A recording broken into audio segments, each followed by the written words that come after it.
Going to tote the rock a lot tonight for Darlington. He'll be a player to watch. And Brooke, I don't know his name. I know there's a big sophomore lineman that you said got scholarships offers from everybody. He's injured. Yeah, they won't be seeing him tonight, but they've got talent all up and down. And, I've heard that even the quarterback's had a few looks. Number 8, Brewster, the sophomore. I've heard he's a really another player on the rise to watch. So they've got talent all over the field. There's no doubt. Well, it is senior night here at Darlington tonight as they're honoring the senior football players out on the field. Brooke and I will take a timeout on the pregame show brought to you by Hampton Heating and Air, Georgia Northwestern Technical College, and North Georgia Equipment Sales. We will be back right after this. You are listening to Friday Night Football on Chattooga County Radio, AM 1180 and Sky 21 Television.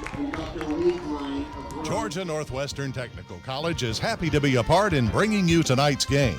Georgia Northwestern Technical College offers over 200 programs for study, including business, health, industrial, and public service.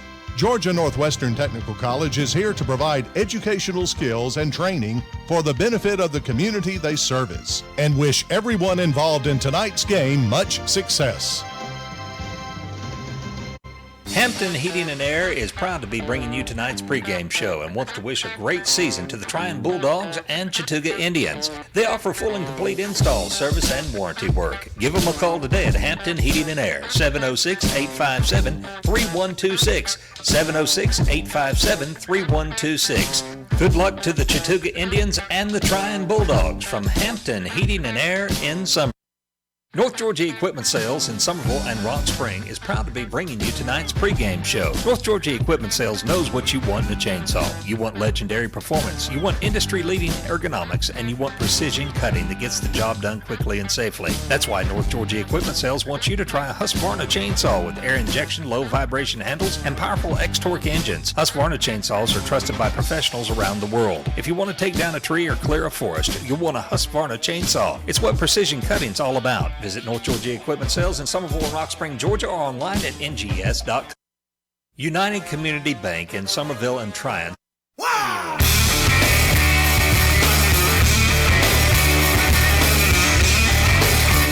All right, everybody, welcome back into the pregame show brought to you by Hampton Heating and Air, Georgia Northwestern Technical College, and North Georgia Equipment Sales. Just a beautiful night for football down here in Rome tonight as the Bulldogs get ready to take on the Darlington Tigers.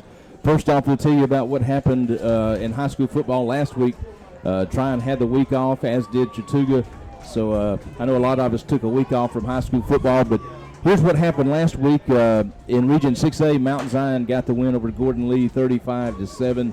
It was Darlington over North Cobb Christian 28-7. Christian Heritage over Bowden 12-7. Calhoun big time over Adairsville 42-16. Sonoraville shuts out Haralson County. Ridgeland over Lafayette 62-0. Heritage, who is undefeated on the season, got a win over Northwest Whitfield 44-21. It was Pickens over Southeast Whitfield 49-21. A lot of offense in the Ringgold game. Ringgold over Murray County 54-28. LFO blanked Coahula Creek 42-0. That's a whole bunch to not a lot. Yeah, it is.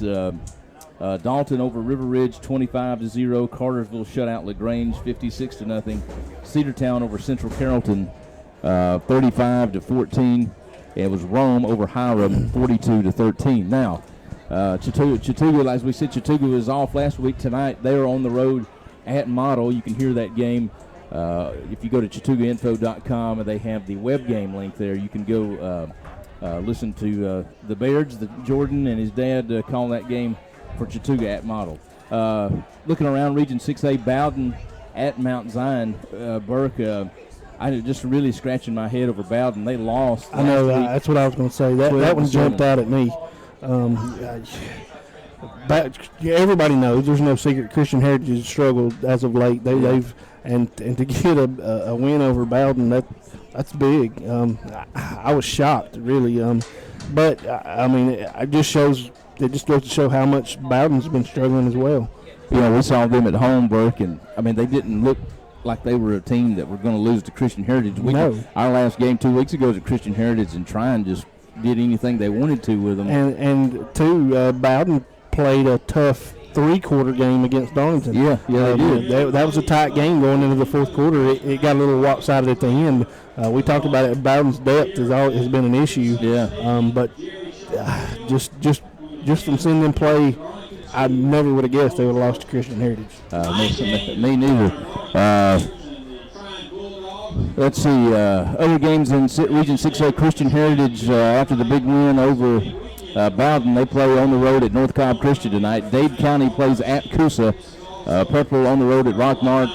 Gordon Central will host Almerchi. Heritage plays at Lafayette. Burke, we talk all the time about Heritage. When was that program going to? We thought they would be a big-time program. They've really struggled the last several years, undefeated on the season so far. I knew it was just a matter of time. That's a great school up there. That's where everybody in that area wants to go. We unfortunately, me and my family know it too well. Yeah. They put us out of the middle school softball tournament yesterday, and they did the same thing to us last year and won the whole tournament. So we've got a big dose of Heritage ourselves. We know all about them. I've got my games wrong on Lafayette. I know Ridgeland plays at Heritage. That is a huge game in that Quad A region up there.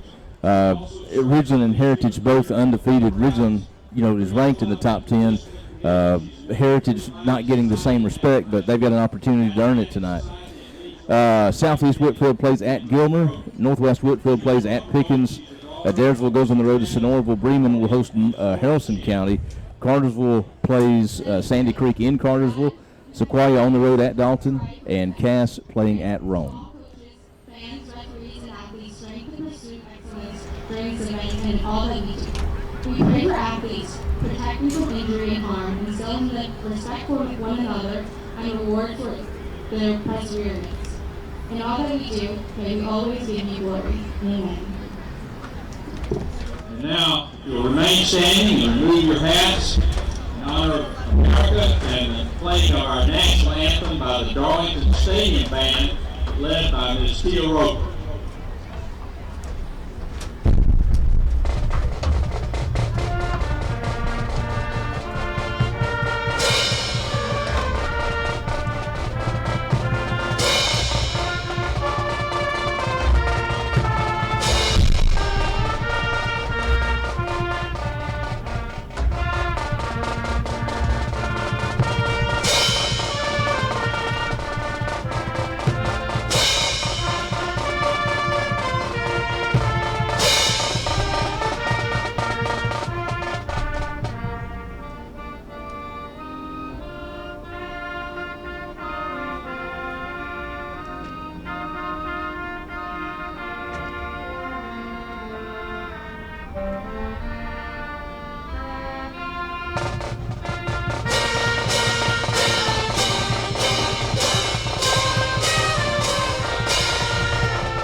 The national anthem there by the Darlington Marching Band. And Burke, I know they've got the stream up and going, the link. I think they've shared it. You shared it on your Facebook page. I think they shared it to mine. Most importantly, it is on the Trion City Schools Facebook page. And I know if you go to YouTube, you go into the search, you put TCS live stream. Is that right? Go to YouTube and you can search, put in the search bar there, just put TCS as in Trion City Schools. Live stream, and they will have a feed there for the Trion-Darlington game. So I know several of you are interested in that, so we can get you hooked up on the stream before we get going here. We will be back with more of the pregame show, brought to you tonight by Hampton Heating and Air, Georgia Northwestern Technical College, and North Georgia Equipment Sales. We'll be back with more of the pregame show right after this. Georgia Northwestern Technical College is happy to be a part in bringing you tonight's game. Georgia Northwestern Technical College offers over 200 programs for study, including business, health, industrial, and public service. Georgia Northwestern Technical College is here to provide educational skills and training for the benefit of the community they service, and wish everyone involved in tonight's game much success. Hampton Heating and Air is proud to be bringing you tonight's pregame show and wants to wish a great season to the Trion Bulldogs and Chattooga Indians. They offer full and complete install, service, and warranty work. Give them a call today at Hampton Heating and Air, 706-857-3126, 706-857-3126. Good luck to the Chattooga Indians and the Trion Bulldogs from Hampton Heating and Air in summer. North Georgia Equipment Sales in Summerville and Rock Spring is proud to be bringing you tonight's pregame show. North Georgia Equipment Sales knows what you want in a chainsaw. You want legendary performance, you want industry-leading ergonomics, and you want precision cutting that gets the job done quickly and safely. That's why North Georgia Equipment Sales wants you to try a Husqvarna chainsaw with air injection, low vibration handles, and powerful X-Torque engines. Husqvarna chainsaws are trusted by professionals around the world. If you want to take down a tree or clear a forest, you'll want a Husqvarna chainsaw. It's what precision cutting's all about. Visit North Georgia Equipment Sales in Summerville and Rock Spring, Georgia, or online at ngs.com. United.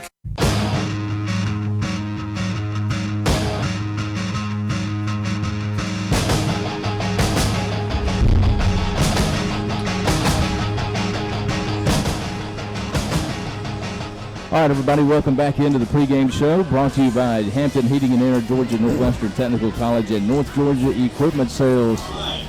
Just about since 12 minutes on the clock left until kickoff here at Chris Hunter Stadium and Jerry Sharp Field in Rome, Georgia, and the Bulldogs and the Tigers getting ready to square off in a huge Region 6A contest that will definitely go towards how these teams are going to shake out in the region standings at the end of the year in those all-important power rankings.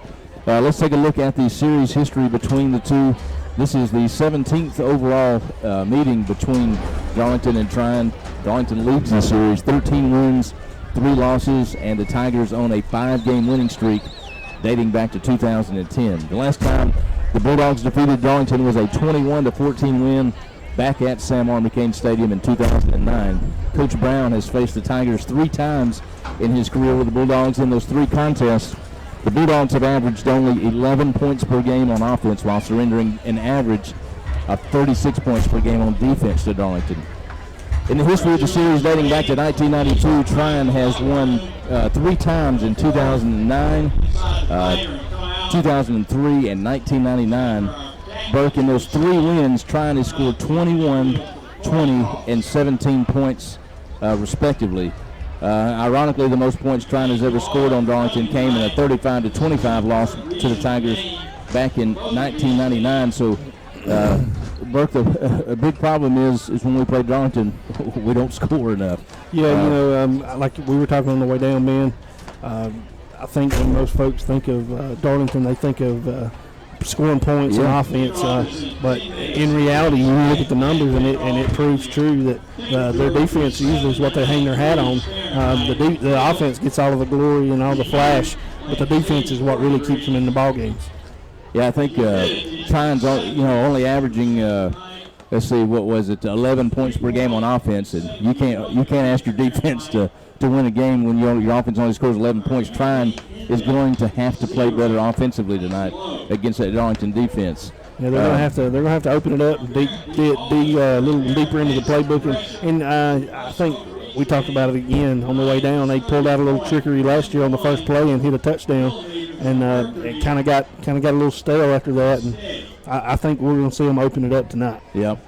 In Trion's 3 victories in this series, defense was the key, as Trion only gave up an average of 13.5 points per game. So, Bert, really the formula for victory in this game is, trying to get to that 20-point mark on offense, and defense has really got to play lights out. Hold them to, somewhere under 14 points. That historically for Trion, that's been the formula for victory in this series. Yeah, and unfortunately it's evaded them. Yeah.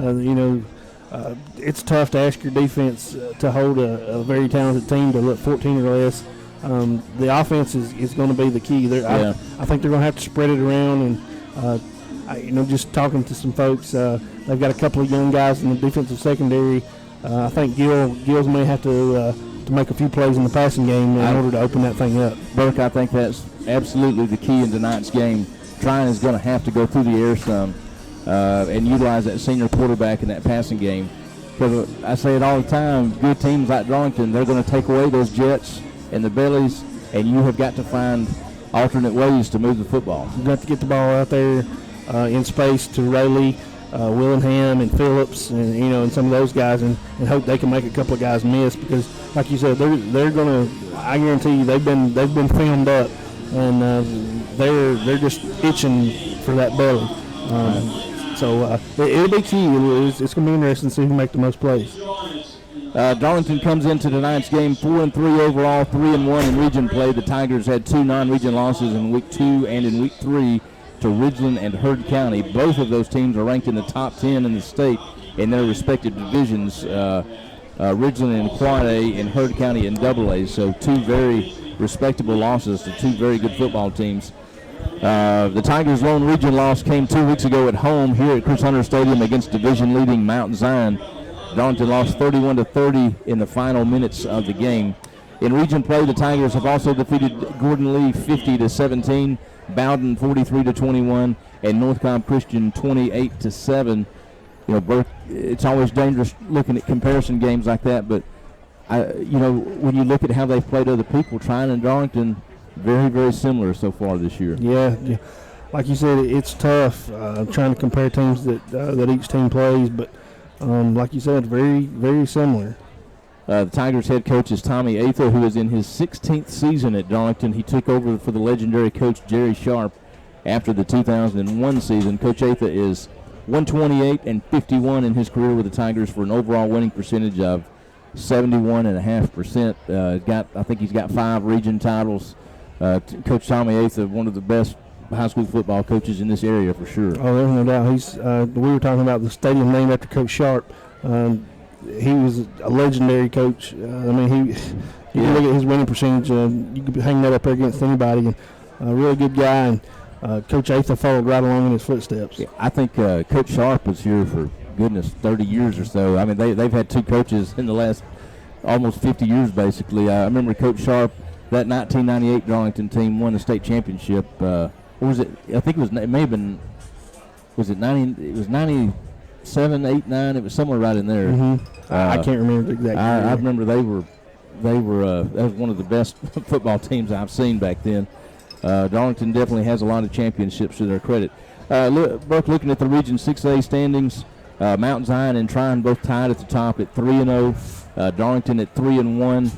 Christian Heritage in 4th place at 1-2. Bowden and Gordon Lee tied for 5th place, I guess, at 1-3, and then Northcom Christian at 0-3. So, basically for Darlington, they have to win tonight to stay in the region race. For Trion, I know. Looking ahead next week, that Mount Zion game back home in Trion looms large. But you got to win here tonight. Oh, there's no doubt. Anytime you line up against them, it's going to be a big game. They've Trion and Darlington both have been at odds with each other with region implications year after year, it seems. And like I said, anytime you line up against them, there's usually going to be something on the line to gain. Well, if you've only beaten a team 3 times in 16 tries, that's called having your number. Yeah. So hopefully Trion can get the job done tonight. Again, the stream is up and going. If you go to the school's the Trion City Schools Facebook page, there's a link there. I think me and both on both. I've shared it to AM 1180's webpage as well as mine. All right, so if you want to see the YouTube link, it's there. Another easy way is just go to youtube.com and in the search bar, just put TCS live stream. That's Trion, as in Trion City Schools TCS live stream, and then you'll see should show the link for Darlington and Trion. Captain's about to meet at midfield. We'll take one more timeout in the pregame show here, and we will be back. Kickoff just a few minutes away. You're listening to Friday Night Football on Chattooga County Radio, AM 1180, and Sky 21 Television. Georgia Northwestern Technical College is happy to be a part in bringing you tonight's game. Georgia Northwestern Technical College offers over 200 programs for study, including business, health, industrial, and public service. Georgia Northwestern Technical College is here to provide educational skills and training for the benefit of the community they service, and wish everyone involved in tonight's game much success. Hampton Heating and Air is proud to be bringing you tonight's pregame show and wants to wish a great season to the Trion Bulldogs and Chattooga Indians. They offer full and complete install, service, and warranty work. Give them a call today at Hampton Heating and Air, 706-857-3126, 706-857-3126. Good luck to the Chattooga Indians and the Trion Bulldogs from Hampton Heating and Air in summer.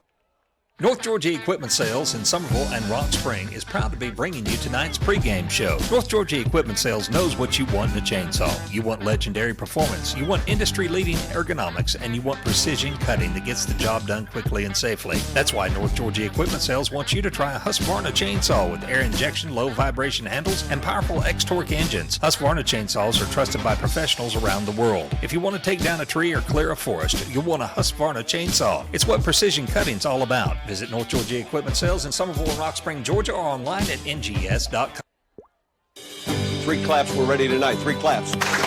3 claps. In this room, that care about each other, that know there's only so many more of these nights left. What time is it? Hands up! What time is it? Hands up! Don't it up! Don't it up! Let's go! Hey, let's go! Get in here! Let's go! Get in here right now! Get in here! Hey, we got 30 minutes for the rest of our lives! 30 minutes for the rest of our lives! That's our battle in the first half. It ain't happening. We get the ball. I promise you one thing. We're going to hit somebody and we're taking downfield for a touchdown. I guarantee you that. Throw it in the corner. And a touchdown. Oh, my God. A touchdown in the corner. My God. In the corner. Oh, my, it couldn't have happened. Our hearts, it was torn out and bleeding. We picked it up and we stuck it back inside. I can't believe this. You all know what you have to do. Remember, no one, and I mean no one, comes into our house and pushes us around. All I want to know if you got your popcorn ready. Do you got your popcorn ready? Hey, I just look like this. Do get your popcorn ready. All right, welcome into Friday Night Football right here on Chattooga County Radio, AM 1180 and Sky 21 Television. We are just about ready for kickoff here. The Bulldogs running through the side over on the far side of the field. Darlington about to come out of that big inflated purple tiger they've got over here. And we will be kicking off here momentarily.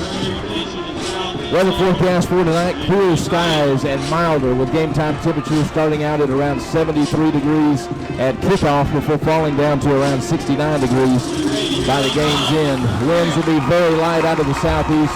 At 3 miles per hour, there is a 5% chance of rain. And here come the Tigers. All the cheerleaders got those singular flags with spelled out Tigers in the tiger paw there, the purple flags and the white letters, and they're running around the field. They've got their Tiger mascot over here on the sideline in the costume, and they are ready to go here on senior night. Bulldogs in their traditional road uniforms. Got the silver breeches with the white blue stripe down the side, white jerseys with blue trim. Darlington all in purple tonight with the, is that white or silver? They've got, I guess it's white. They've got their numbers trimmed out in. And those white helmets with the purple Clemson Tiger paw print on the side. Bulldogs won the toss. They elected to receive the ball, so Burke will get to see the Dogs on offense first. Sometimes that's a good way to go, get that ball first on offense. You're going to go on the road and try to be aggressive. That's right. Put your foot on the pedal and don't let up. I'm sure they've got a pretty good script of plays lined up for this one. And like I said last year, come out with a little trickery on the first play. I'm real anxious to see what we do here. All right, Darlington will be kicking off left to right on your radio dial. Trion sends 3 men back deep to receive. Looks like we've got number 12, Noah DePaulier, number 8, Tanner Rayleigh, and number 4, Cole Phillips back deep to receive. Number 9 for Darlington, Ezra Barnett, a junior, kicks it off. It's a high, short kick. Going to be taken by Cole Phillips at the 21. Goes back to the middle of the field. He's across the 30. Still up. And he's going to be tackled up around the 38-yard line. So a nice return by Cole Phillips over here on the near hash, and Bulldogs will take over 1st and 10 from their own 38-yard line. A little short pooch-looking kick that time from Darlington. I don't know if that's the intention or if that's just regular style kick for them, but rather short, and Phillips takes it up, like you said, out to good field position, out to about the 38, where they're going to take over with their first possession of the ball game. All right, remember you can watch the live video stream of tonight's game on go to the Trion City Schools Facebook page or go to YouTube. You can go to your place. It's also on Sky 21 television tonight, streaming live. All right, Bulldogs work out of the shotgun. Gill rolls to his right, getting pressure, and he gets it away at the last second. Good play by Gill just to throw that one away, incomplete, because he was just about to get sacked. Yeah, he had 3 men all over him, big 54 and 55, along with, I think that's 58. His belly's eating his jersey a little bit there. But 3 big guys all over Gills. He ran that roll pass, and like you said, just able to get it away to avoid the sack, but it's going to bring up 2nd and 10. All right, ball spotted over here on the near hash on the Darlington sideline. We put 1 man out wide on the far side. That's Harris. 2 wingbacks. We put Rayleigh in motion from right to left. We're going to hand it off inside to Blevins, and he didn't get a lot. Got maybe 2 up to the 40-yard line. He's going to bring up 3rd down and 8 to go for the 1st down. Blevins on the belly. Big number 50 met him right in the hole. That's Tate Ratledge, a sophomore. Big collision in the hole. Like you said, Blevins gets maybe 2 on the carry. We'll call it 3rd and 8. The Bulldogs rolled out to pass on their first down. Had almost got sacked, threw it away. On 2nd down, we run the belly for 2 yards. That's where we're at now, 3rd and 8. Gill out of the shotgun, slot formation on both sides. Looks to his left, wants to go downfield, and it's complete to Cole Phillips. And that is a 1st down completion all the way into Darlington territory at the 45-yard line. A huge 3rd down completion, and that is a Reese Tyler 1st down. That time Gill had lots of time back there in the pocket. Really let that play develop. And Phillips wide open. He throws the strike right to him, tackled right where he caught the pass, but it is enough for the 1st down. All right, the Reese Tyler 1st down all the way to the Darlington 44-yard line. What do you run, a curl route there? Is that what that was? Yeah, it was a deep curl. Just a deep curl. All right, we work out of the shotgun again. Blevins flanked on his right side. They put Phillips in motion. They're going to give it to him on the jet. He bends back inside, and he's got 7 or 8 yards down to the Darlington 36-yard line. Looks like he picked up about 8. It'll bring up 2nd and 2, maybe 3. He planted his foot and got north and south and found a little crease. I thought at first Darlington had it defended pretty well. He was able to find a running lane, cuts it up, and gains about 8 on the play. We're going to call it 2nd and 2. Yeah, that's that jet sweep, make you think they go out wide, and they just bend it back right over right tackle. All right, it's going to be 2nd down and 2. Looks like we've got to get down to around the 34 for the 1st down. Ball spotted at the 36. Out of the shotgun again, full wide receiver set. Gill looks to his right, throws it incomplete, led his receiver way too far. I think Duncan, he was expecting Duncan to continue his route, and he kind of settled down. That was one of those plays where I think in the zone he was trying to settle down in a dead spot there, and he just threw him into an open spot, and they just miscommunicated. I think you're right. That was a square-in route, a really hard route to defend. It was open, but just a little miscommunication between the quarterback and his receiver. All right, it's going to be 3rd down and 2. We split Stallings out wide on the right side. Gill under center this time. Phillips goes in motion left to right. They hand it to Logan. He slips one tackle. He's still up. He is. And he's going to have a 1st down, and he's going to be all the way down to the Darlington 26-yard line. So another Reese Tyler 1st down run, this time by Logan Blevins. Little belly right there in the middle of the defense. I thought they had him defended pretty well, but Logan kept his balance and kept those legs turning, took us up a few extra yards, and another 1st down for the offense. I thought he was going to get about 3, Burke, and he just kind of squirted out of the pile and got several more. 1st down and 10 at the Darlington 26-yard line. Bulldogs moving right to left. Out of the shotgun again. We fake the jet. This is an inside counter to Cole Phillips. He's got some room. He's got some room. He's out to the 10, and he's going to be tackled inside the 10, down around the 8-yard line. Another Reese Tyler 1st down run for Cole Phillips. Little wrinkle that time being fake the jet with a little counter action that time to big Cole Phillips, and he picks up another 1st down for the offense inside the 10-yard line. I thought for just a minute, Burke, he was going to go.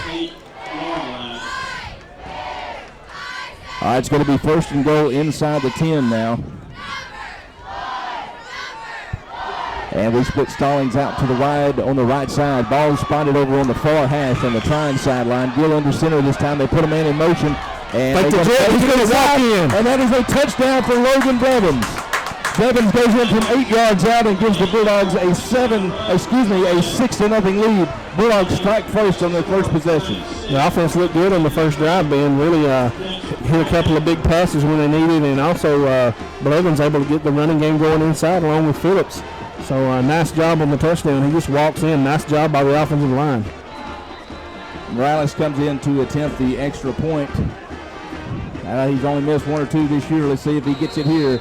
It's up, and it is good. So a 7-0 lead thanks to an 8-yard run by Logan Blevins puts the Bulldogs up 7-0. You're listening to Friday Night Football right here on Chattooga County Radio, AM 1180 and Sky 21 Television. We're back right after this. Support the Trion Bulldogs and the Chattooga Indians and wish them much luck in tonight's game. United Community Bank operates as a community bank with local decision-making and personal attention. They have the resources to provide services and products comparable to that of much larger banks. And at United Community Bank, you'll have a better banking experience. Allow the United Community Bank team to deliver the personal attention you deserve. And good luck to the Trion Bulldogs and the Chattooga Indians in tonight's game. It doesn't matter if you're a weekend warrior. All right, everybody, welcome back. Bulldogs lead 7-0 after scoring on their first possession for either team tonight. Bulldogs march downfield, about 6 or 7 plays, I guess. Morales sticks the extra point up and through, and it is 7-0. And just a beautiful, beautiful opening drive by the Bulldogs. Yeah, you couldn't ask for much more than that, Ben. All right, Morales to kick it off for Trion. He spots it over here on the near hash. It's a high, deep kick going to be taken by Watley back at the 2. He's up to the 15 to the 20. Tries to get outside. Penalty flags come in. He's going to be tackled at around the 23. But, Bert, this is more than likely going to be a hold or a block in the back on Darlington. Generally, that's what you see on a special team play like that on the kickoff. A little interesting. Head referee wearing a pink hat tonight and accompanied by pink flags. So, for breast cancer awareness. Isn't that Don? I believe that's Don Foley, isn't it? You may be correct. I think he is.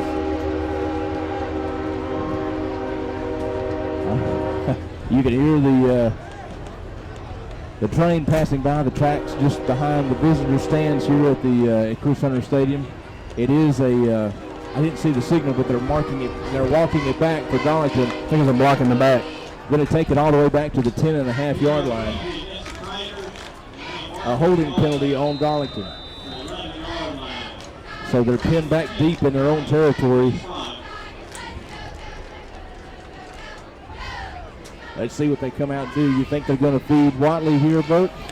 They got him split out wide. And they're going to work out of the shotgun. Watley is split out wide over here on the near side. But they put Watley in motion from right to left. They hand it to him on the jet sweep, trying to get him to the corner. And he doesn't get there. Tries to cut back inside. He might have got a half a yard up to the 12. That's not going to be much. It's going to bring up 2nd down and 9. Basically the same play Trion likes to run, just out of a little different formation. They put Watley in motion, get him the ball on the jet, looking to get on the edge. Trion defends it really well. Gets maybe a yard. We'll call it 2nd and 9.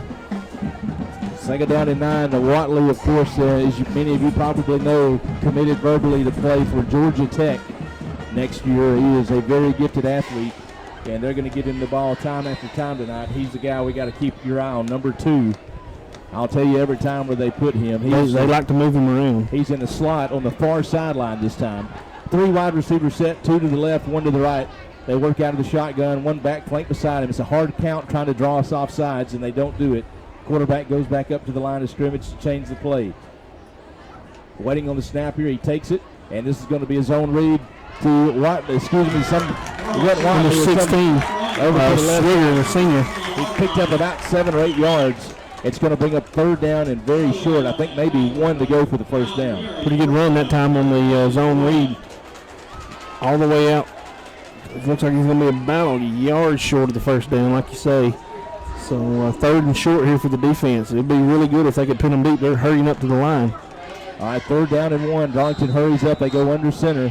And they're going to turn around, hand it to Watley, and it's going to be I close. don't know, Bert, that it's is going to be really close.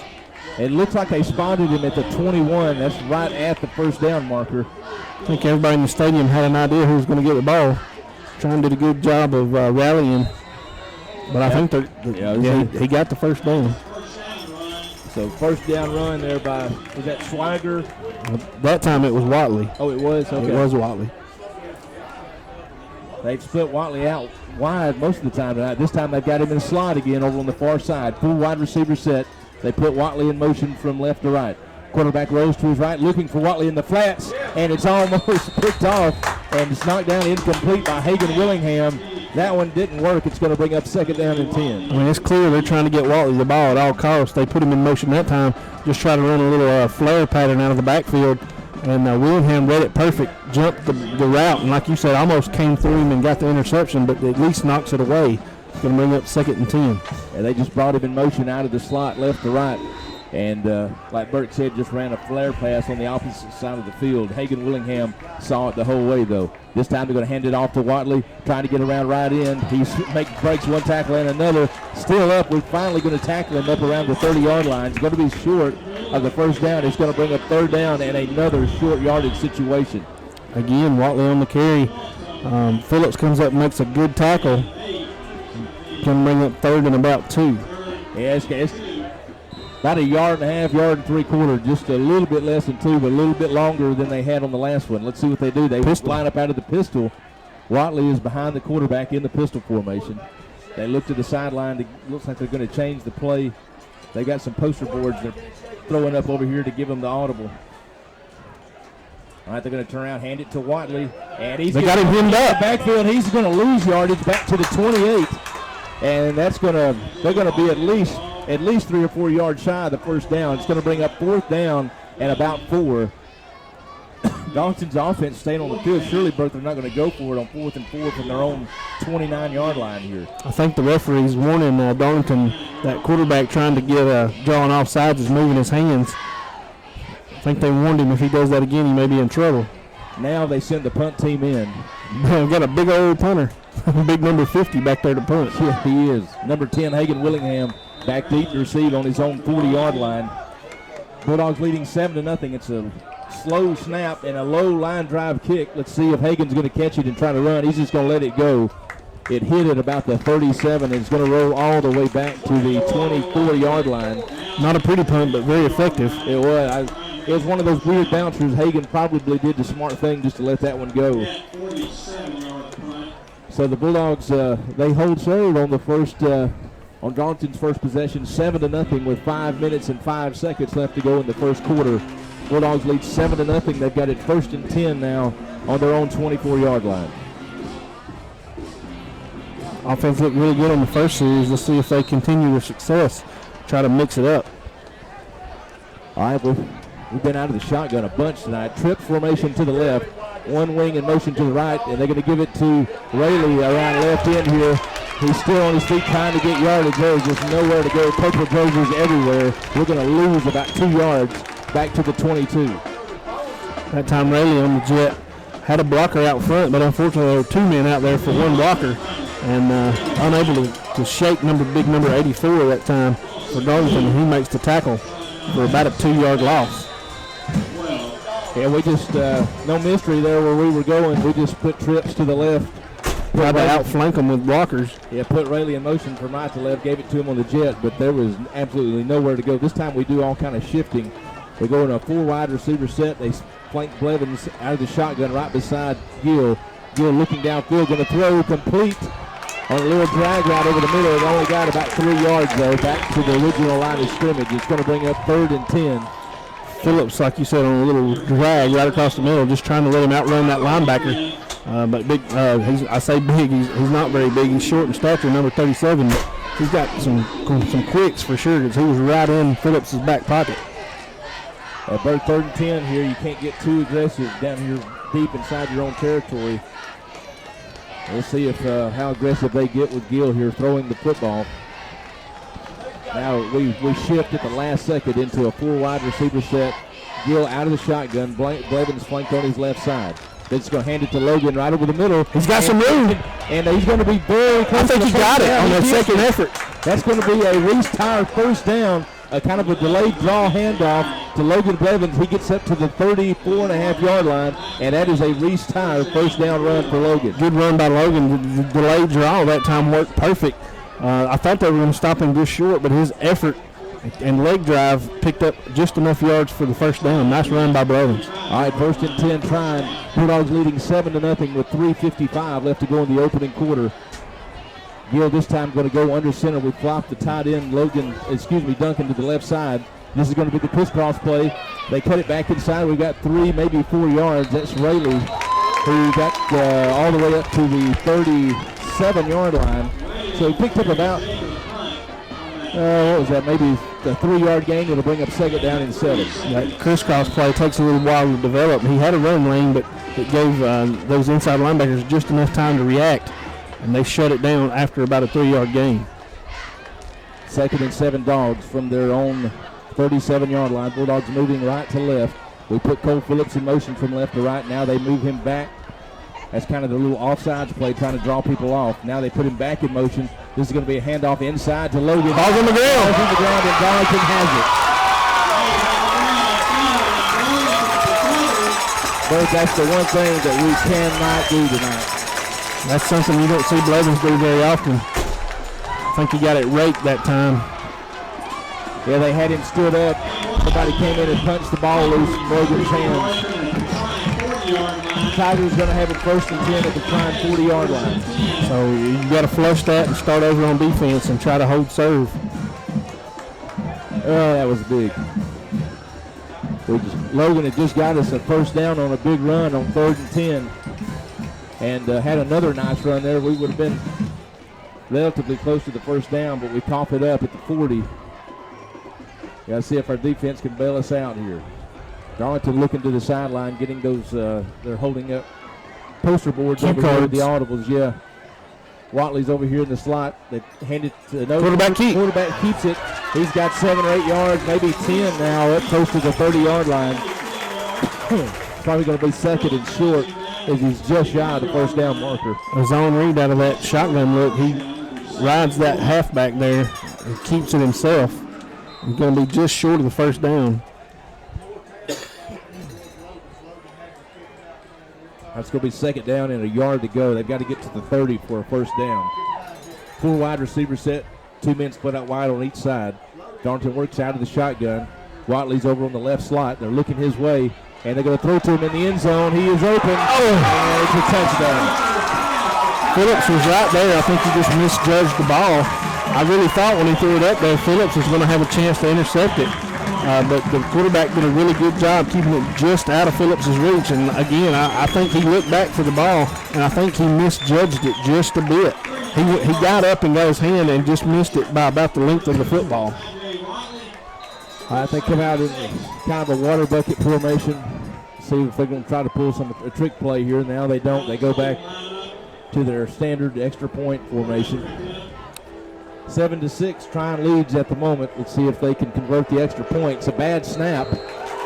Good job by the holder. Yeah, holder got it down. Kick is up. The kick is good. So Darlington ties it up on a 31-yard touchdown pass to Taj Watley with 2:18 left to go in the opening quarter. We are tied at 7. We'll be back right after this. You're listening to Friday Night Football on Chattooga County Radio, AM 1180 and Sky 21 Television. It doesn't matter if you're a weekend warrior or a star under the local lights. Sometimes it's just not that easy to bounce back up and walk it off. That's why Floyd's Sports Medicine Program is here to keep you healthy on and off the field. Our licensed and certified athletic trainers provide quality health care specific to athletes throughout Northwest Georgia and Northeast Alabama. And our urgent care offices are conveniently located where you work and play. If it's a sports-related injury, Floyd's Sports Medicine Program has the experience and technology to get you back in the game. Find out more at floyd.org. There's nothing like. All right, welcome back to Chris Hunter Stadium here in Darlington. Darlington ties it up on a 31-yard touchdown strike to Taj Watley. We're tied at 7.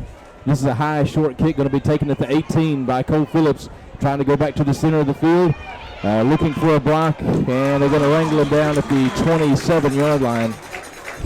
Not a whole lot of running room for Cole that time. No, short, high kick allowed the defense to get down for a pretty good coverage on the kick. Dogs going to take over first down at the 32, or excuse me, the 27. Oh, man, bro. Yeah, we were gaining some momentum being that second offensive series. And like you said, unfortunately, Logan put it on the ground. And like we said, like I said earlier, that's not something we see from him very often. I don't know if I've seen him fumble yet this year. All right, so let's see if we can get Big Mo back here. We work out of the shotgun. Gill getting pressure, wants to throw. Downfield is complete to Colton Duncan up across the 35 to the 36. Going to be about a 9-yard pickup. It'll bring up second down and 1. Whew, he had pressure all over him, Ben. He had, I think there were 2 or 3 different defenders just right on top of him, and Gill somehow got it away and stuck it right in Colton Duncan's gut, and it's going to be a first down. All right, it's going to be a first down. So Reese Tyre first down there for Colton Duncan. And they are under center. This is a handoff to Logan Blevins. Johnson. He got about 3 yards up to the 40-yard line. He got those killer bees in there.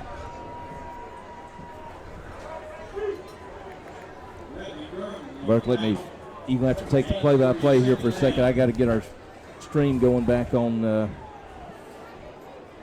I got you. All right. Johnson takes the ball for about a 3-yard gain. Going to bring up 2nd and 7. Dogs break the huddle up to the line.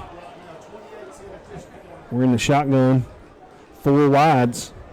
Johnson at the running back position. Takes the snap. Looks out to his left. He's got a man who hits Hagan Willingham out here on the edge. It's going to be really close to a first down. I think he's going to be just shy, according to the side judge. Just a little curl route. A little pitch and catch. We talked about it in the pregame. It's going to be really close. I don't know if they're going to measure. I think they will. So good pitch and catch from Gill out to Willingham. Just a little curl route. We talked about it in the pregame. If they're going to be successful, those are some of those short intermediate routes they're going to have to hit. They've hit a couple of them already in big situations. So officials here, I think they're trying to decide if they want to try to measure. They're calling it 3rd down in inches without a measurement. Gill brings the play in from the side. Dogs up to the line of scrimmage. Gill's going to be under center. Willingham along with Sutherland at the wingbacks. Going to be a quarterback sneak.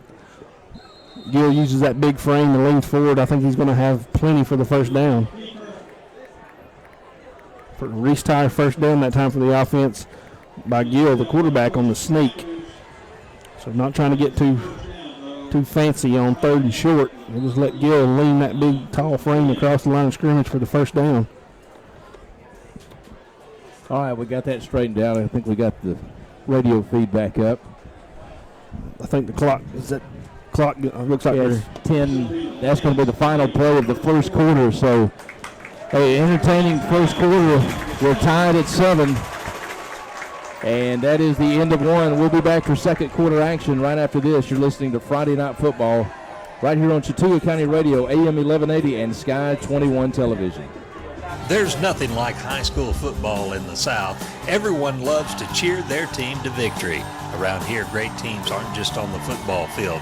Mohawk Industries is the world's largest flooring manufacturer and your hometown team. Mohawk offers great careers in Somerville and Lyerly with excellent pay and benefits, a safe workplace, friendly co-workers, and much more. Visit MohawkCareers.com to learn what position you can play on our winning team. New jobs are posted daily. That's MohawkCareers.com.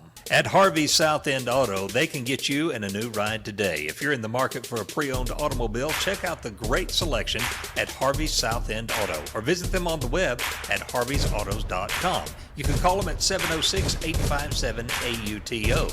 That's 706-857-2886.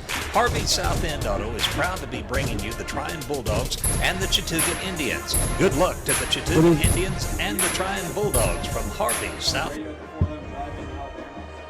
Huh? Are you a guy on the Oh, really? All right, everybody, welcome back. Start of the second quarter coming your way here. We are tied at 7. Bulldogs have the ball first down and 10 at their own 48-yard line. Bulldogs scored on their first possession. Their second possession just a moment ago, a huge turnover as we were driving the ball. But, Burke, the good news is we drove it on them. Oh, this is true. Offenses look pretty smooth so far. All right, let's see what we do here on 1st and 10. We'll work out of the shotgun again, and we'll quickly get the hand out to the ball. He's at the 40 and down to the 35-yard line, going to be tackled. It's going to be Sutherland, Ben. Yeah, the Sutherland at the Darlington 34-yard line. He just about broke it for a touchdown there, but a nice Reese-tired first down run for Austin Sutherland.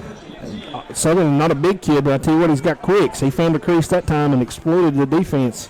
So he picks up a big chunk of yardage for the Reese-tired first down.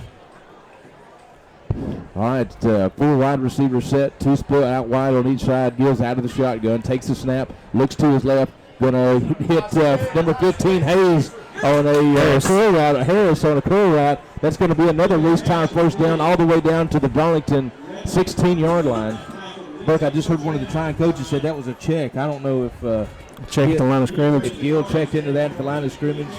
I think what it was, I think I heard somebody say 2 went out of the ballgame in the corner, and as soon as he did, they threw it to the backup, and he's immediately back out there. Yeah.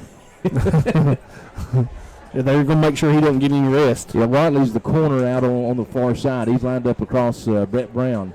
This time Gill goes under center. And we fake that rocket motion, and we're going to go inside to Braden Johnson.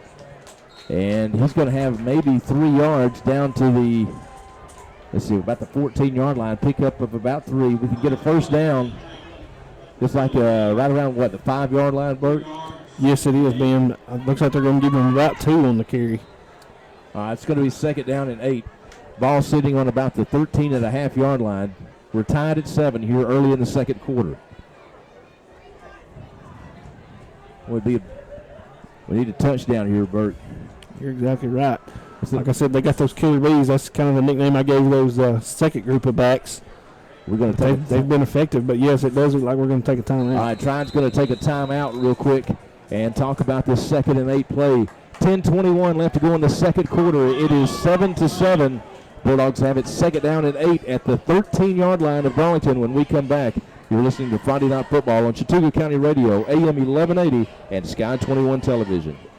Guffin and Elam Insurance, located in Somerville, has been serving the residents of Chattooga County and surrounding areas since 1926. Guffin and Elam is an independent insurance agency and can help you select the right company for you.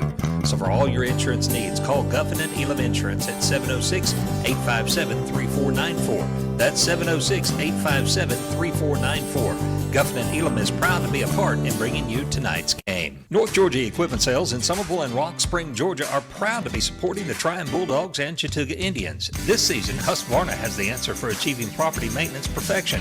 Rugged, high-performance Husqvarna tractors with advanced features like clear-cut decks and versatile attachments make yard maintenance a breeze, and low monthly payment financing keeps your money in the bank.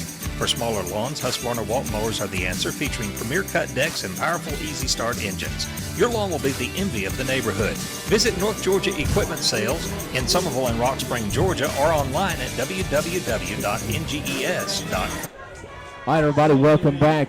2nd down and 8 Bulldogs at the Darlington 13-yard line. This is going to be an inside counter handoff to number 12. He's in for a touchdown. Cole Phillips from 14 yards out, and that puts the Bulldogs up 13-6. Cole Phillips again on that little, almost like an inside trap play. Ben, we haven't seen that a lot. Maybe they've been sitting on that one. Twice we've ran it for good yardage, and that was really a big blow to the defense as they sticks that one in there. Very good run by Phillips. The Harvey South End auto touchdown there for Cole Phillips, and Morales comes in to attempt the extra point. It's up and it's good. And it is good. So with 10 minutes and 14 seconds left to go in the second quarter, your score, Trion 14, Darlington 7. We're back right after this. You're listening to Friday Night Football on Chattooga County Radio, AM 1180, and Sky 21 Television. United Community Bank in Somerville and Trion support the Trion Bulldogs and the Chattooga Indians and wish them much luck in tonight's game. United Community Bank operates as a community bank with local decision-making and personal attention. They have the resources to provide services and products comparable to that of much larger banks. And at United Community Bank, you'll have a better banking experience. Allow the United Community Bank team to deliver the personal attention you deserve. And good luck to the Trion Bulldogs and the Chattooga Indians in tonight's game. All right, everybody, welcome back. 14-7, Trion takes the lead on a 14-yard run by Cole Phillips. Apologies, we're having, if you're listening on the radio tonight, the internet connection down here at Darlington is very sketchy, and we're losing connection. All right, the deep kick to Darlington, and we're going to hit. He's going to run it out to the 26-yard line over here to the near hash. He'll be tackled there. Tigers will take over 1st and 10. Big number 16 for Trion, Cameron Carter, the senior, on the tackle. Number 4 returned it from the 1. I was wondering if maybe that was a very good idea, but he found a crease, but Carter closed the gap quick, but he still gets out to about the 26. We'll call it 27. All right, 1st down and 10 at the 27 for Darlington. Bulldogs lead 14-7. Watley, he's lined up right beside the quarterback. They're out of the shotgun this time.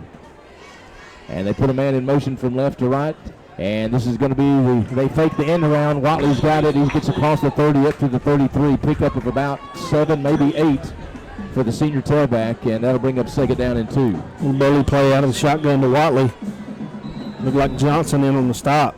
Going to pick up 6 on the play. We'll call it 2nd and 4.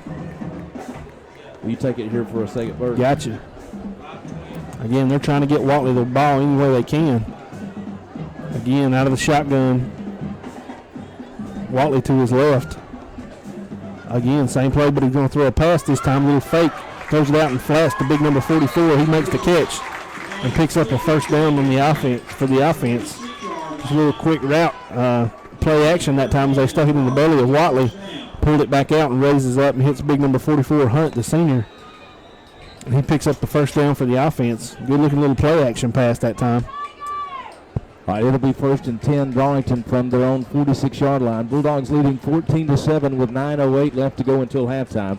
They work out of the pistol again, and they're going to hand it to Watley right over left guard. He breaks the first tackle and the second, gets across the 50 down to the 49. Pick up about 6 yards. It'll bring up 2nd down and 4. Good hard run by Watley that time as he was hit early and often. Shook a couple of tackles and picks up 6 on the carry. We'll call it 2nd and 4. One more time, Burke. Hang on. Out of the shotgun again. Got a slot out to the far side. Watley beside him. Fake to Watley. Goes to big 44 again. They're gonna feed Watley and then try to use him as a decoy on the play action pass, and it's worked on back-to-back plays. So they pick up another 1st down on the offense. So good little quick pitch and catch to big number 44, Hunt, on the play action pass. All right, 8:25 left to go in the second quarter. Clock running. Bulldogs leading 14-7. Darlington is driving on us, though. They've got it 1st and 10 at the Bulldog 42-yard line. Out of the shotgun again. Watley's flanked to the right side of the quarterback. And fake. This is going to throw it deep here. They got a man wide open. Nobody misses it. Yeah, just a bad throw. Kind of threw it behind him and over his shoulder. He was kind of running a post route, and he kind of threw it. He threw it to the wrong side. He had plenty of room in the middle of the field. He led him the wrong way. He tried to turn his shoulders and make a play on the ball, but just not on the same page. As they run a little play action again, and they fake a little handoff that time to Watley. Raised up and had a man, like you said, deep on the post. It just misses him. The pass ball is incomplete, and it'll be 2nd down and 10. So big missed opportunity for the offense there. They work out of the shotgun. Trips right this time. Watley's right in the middle of that formation, and they're going to throw it to him on a little tunnel screen. And he's big hit, and he's going to lose about 3 yards back to the 46-yard line, and that's going to bring up 3rd down and about 13. They're trying every way they can to get Watley the ball, and that time Blevins read it perfect. They run that little tunnel screen. He comes from the inside, just hit Watley as soon as he caught the ball. Throws him for a big loss, and it's going to, like you said, bring up third and about 13.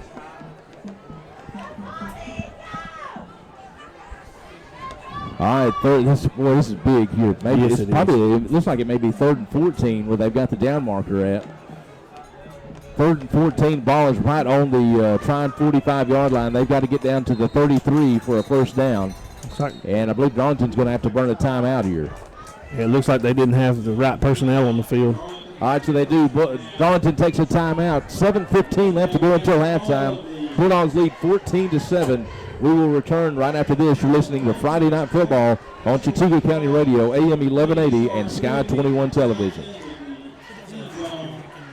Star under the local lights. Sometimes it's just not that easy to bounce back up and walk it off. That's why Floyd's Sports Medicine Program is here to keep you healthy on and off the field. Our licensed and certified athletic trainers provide quality health care specific to athletes throughout Northwest Georgia and Northeast Alabama, and our urgent care offices are conveniently located where you work and play. If it's a sports-related injury, Floyd's Sports Medicine Program has the experience and technology to get you back in the game. Find out more at floyd.org.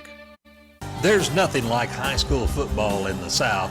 Everyone loves to cheer their team to victory. Around here, great teams aren't just on the football field. Mohawk Industries is the world's largest flooring manufacturer and your hometown team. Mohawk offers great careers in Somerville and Lyerly with excellent pay and benefits, a safe workplace, friendly co-workers, and much more. Visit MohawkCareers.com to learn what position you can play on our winning team. New jobs are posted daily. That's MohawkCareers.com. All right, everybody, welcome back. 7:15 left to go here until halftime. Bulldogs leading 14-7. Darlington has it 3rd down and 13 at the Trion 45-yard line. Full wide receiver set. Taj Watley is here in the slot on the near side, on the left side of the formation. They look back to the sideline to change the play and get the appropriate card here for the Darlington defense. And I believe Trion's going to take a timeout. Yeah, Trion's going to burn a timeout. So it's a big 3rd down coming here, so we'll take another timeout.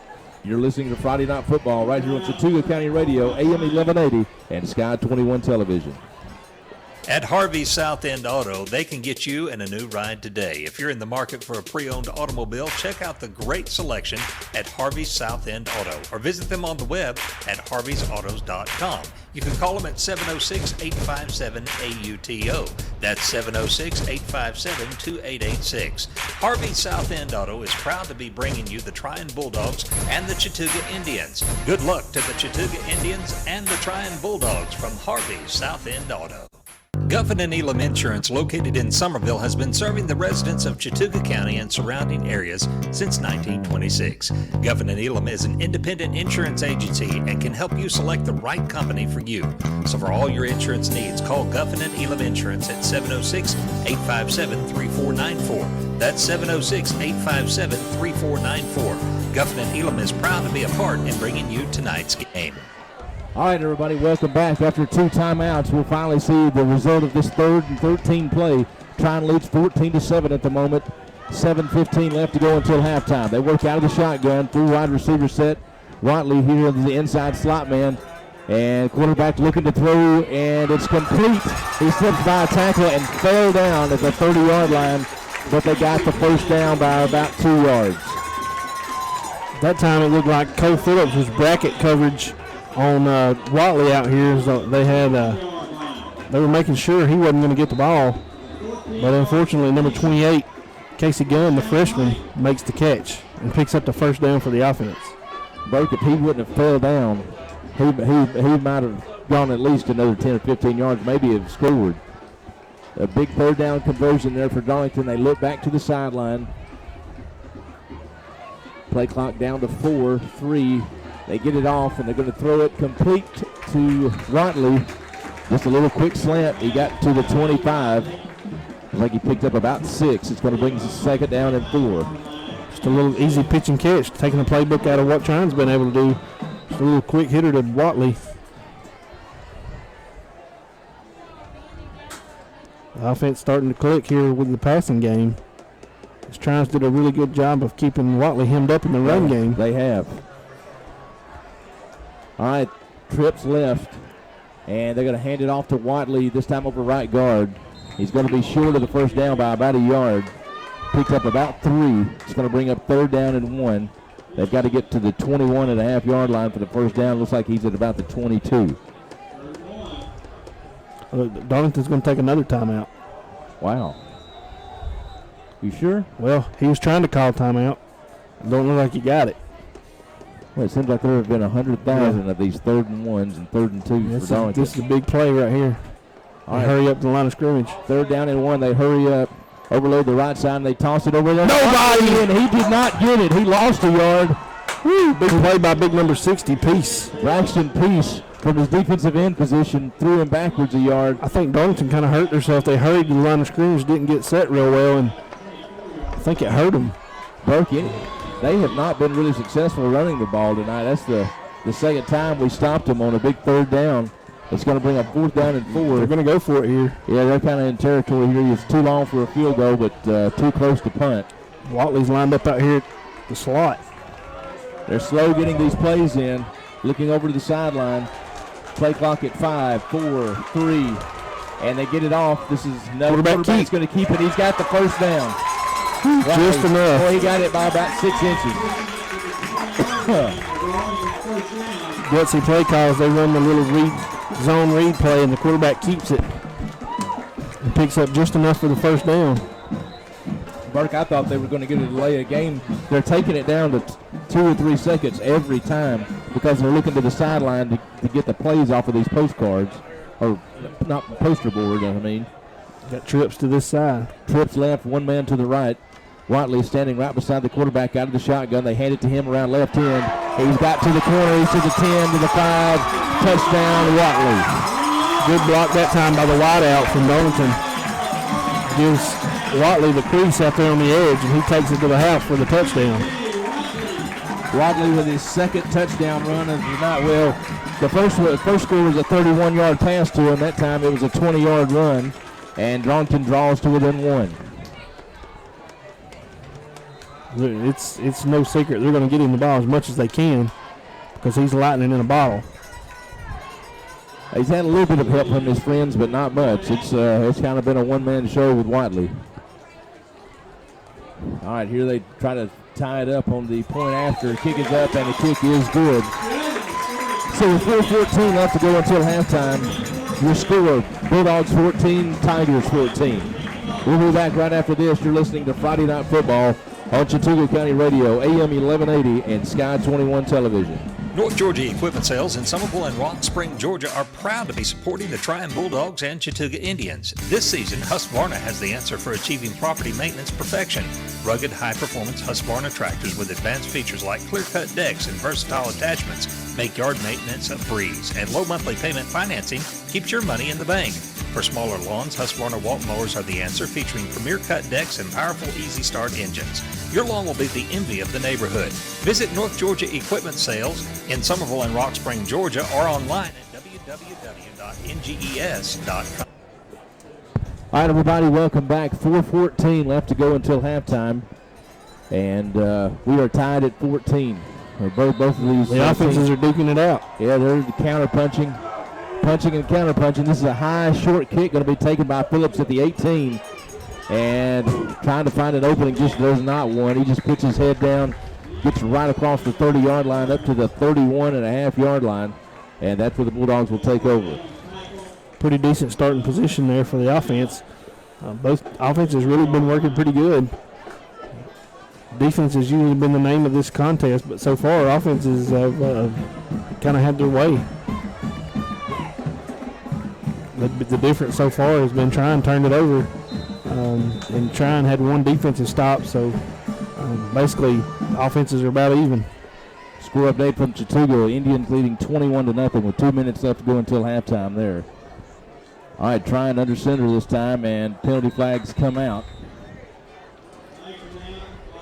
That's got to be legal procedure. It's going to be a 5-yard penalty on the Bulldogs. Burke talk about it every week. Trion has really done a good job with their 3 or 4 minute offense. Right before halftime, they literally, I think, in every game this year have scored a touchdown in the final 3 minutes of the first half.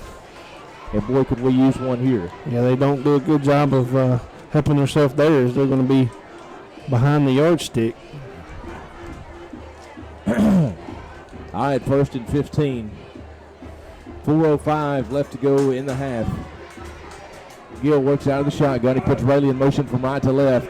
Looking downfield, going to throw it on the wheel route. Got him! He's got some room! 50, 45. I don't know if they'll catch him. 35, 30, 15, 20. He might take it to the house. 10, 5. Touchdown! He was in. Touchdown, no penalty flags. That was a 74-yard pass. A little swing pass on the wheel route to Tanner Rayleigh. And that brings the Bulldogs up 20-14. Big play that time by Rayleigh as he hits that wheel route and Gill puts it on him in stride. It was a tough catch. He left him out there pretty good. He tucks it in and takes it down the sideline for a big touchdown for the offense. Well, you knew once Rayleigh, he bobbled the ball a little bit on the catch, but once he had it, boy, he was in the open field, and that's where his specialty is. Point attempt, the extra point attempt is up, and it is good. So with 3 minutes and 50 seconds left to go in the second quarter, Bulldogs lead 21-14. We're back right after this. You're listening to Friday Night Football on Chattooga County Radio, AM 1180 and Sky 21 Television. United Community Bank in Somerville and Trion support the Trion Bulldogs and the Chattooga Indians and wish them much luck in tonight's game. United Community Bank operates as a community bank with local decision-making and personal attention. They have the resources to provide services and products comparable to that of much larger banks. And at United Community Bank, you'll have a better banking experience. Allow the United Community Bank team to deliver the personal attention you deserve. And good luck to the Trion Bulldogs and the Chattooga Indians in tonight's game. All right, welcome back. An electrifying play just a moment ago by Tanner Rayleigh as he took a kind of a swing pass on the wheel route, 74 yards to the house, and he gives the Bulldogs a 21-14 lead. We've got to play some defense here. A lot of offense in the first half for both teams. Morales kicks it off. It's a low bouncing ball, going to roll back to around the 11-yard line. Number 4 kicks it. He gets hit immediately up around the 25. And that's where Darlington will take over. Number 4, Phillips stops him after a pretty decent return on a low line drive kick that time by Morales. Well, Burke, that was a great play design just a moment ago. What they did is they took Rayleigh, put him in motion from right to left. The defense kind of forgot about him, and he snuck around that corner on the wheel route. Yeah, he just ran free down that sideline. He hit him right in stride. Again, if I'm not mistaken, they were trying to rest Watley again on defense, and I think they exploited it. All right, catch your breath. The offense is, Watley's in the Wildcat. Watley's out of the Wildcat. They're going to try to get him over here on the left corner, and he's going to get up to the 30-yard line, pick up about 5. It'll bring up 2nd and 5. Trying to get Watley the ball, like I said, as many times as they can as they line him up at quarterback in the Wildcat. I guess they probably call it the Wild Tiger. Maybe he'll just wear out. Yeah. Well, like I said, they tried to rest him on defense, and I think it's cost them both times they did. I mean, he is every play. It's Watley. All right, Watley's flanked to the left side of the quarterback out of the shotgun this time, and they're going to give it to him out over center, and he breaks into the open, going to be tackled up at the 40-yard line, pick up with about 10, and that'll bring up another first down for the Darlington offense. His linemen come over and help pick him up so he didn't have to waste any energy getting up on his own, being they know they got to have him.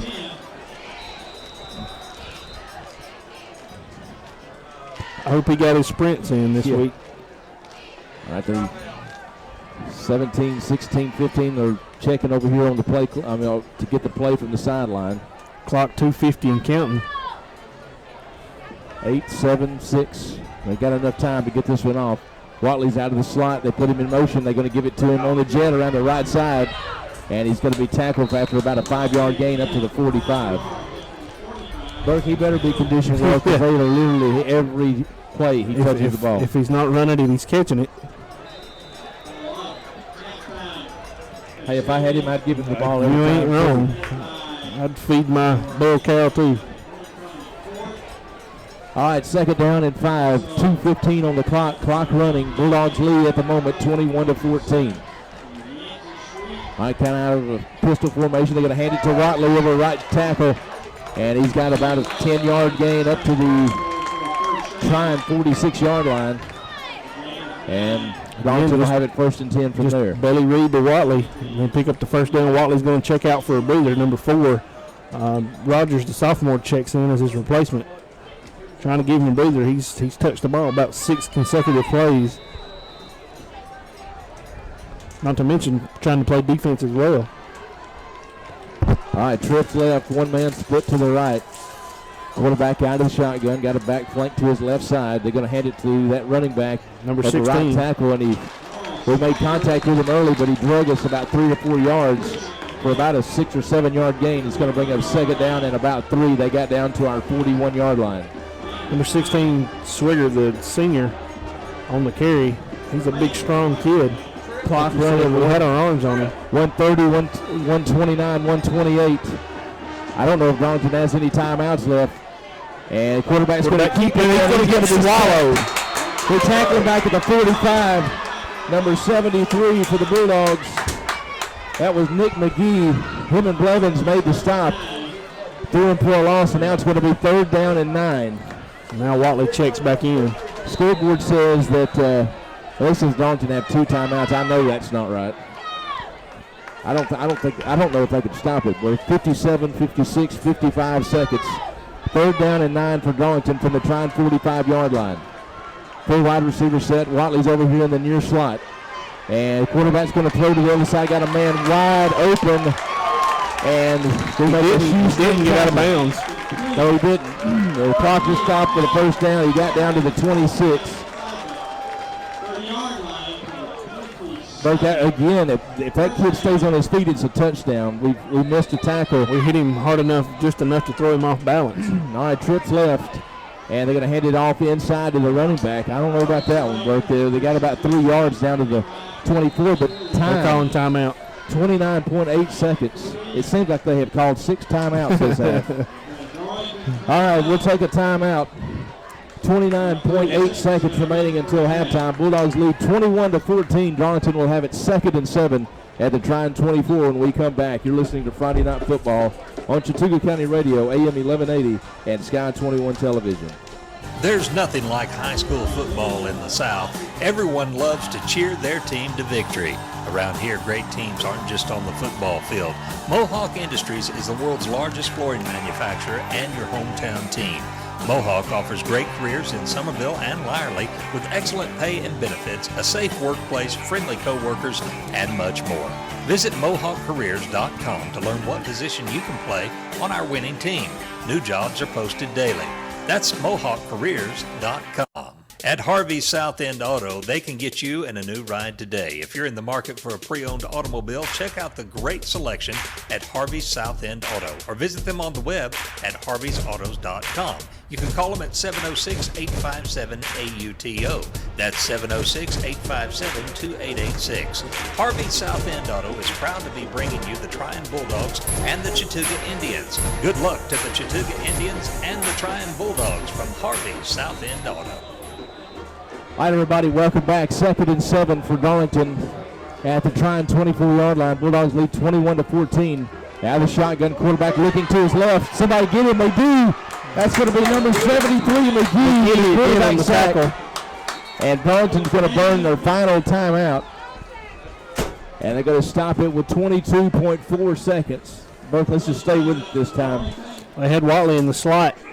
And Phillips was on and gave him a huge cushion. I thought they may run another one of those curl routes to him. But must have covered him up pretty good.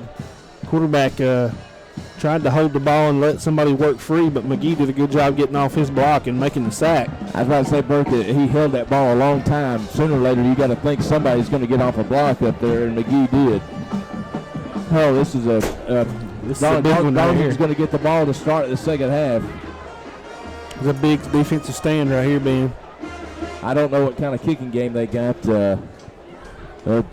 Right now, it would probably be about a 45-yard field goal, so you got to think they got to.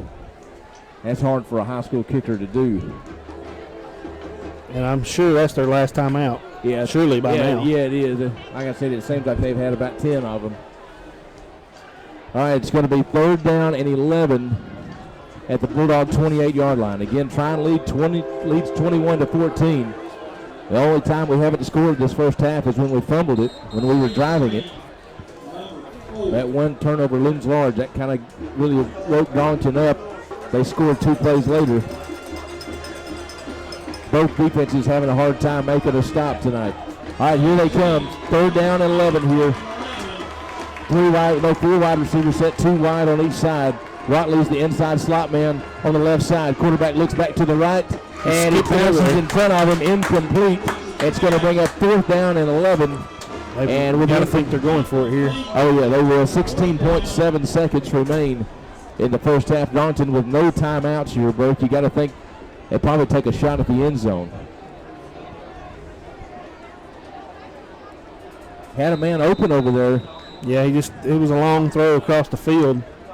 Burke, I don't know if they're designing it like that. I really think that guy's like his 2nd or 3rd read because the quarterback looks like he's scanning the field. Well, he wants to go to Watley, but we're bracket covering him. All right, 4 wide receivers set. They look Watley's way. Tons of time, and now he's going to throw it deep, and it's going to be intercepted. No, we drop it. Probably drop it on purpose. Yeah, it's even better. Great coverage over there, and the Bulldogs hold it on finally with the defensive stop. And we lead 21-14 with 8.5 seconds. And Berkeley, this is knee time here, you would think.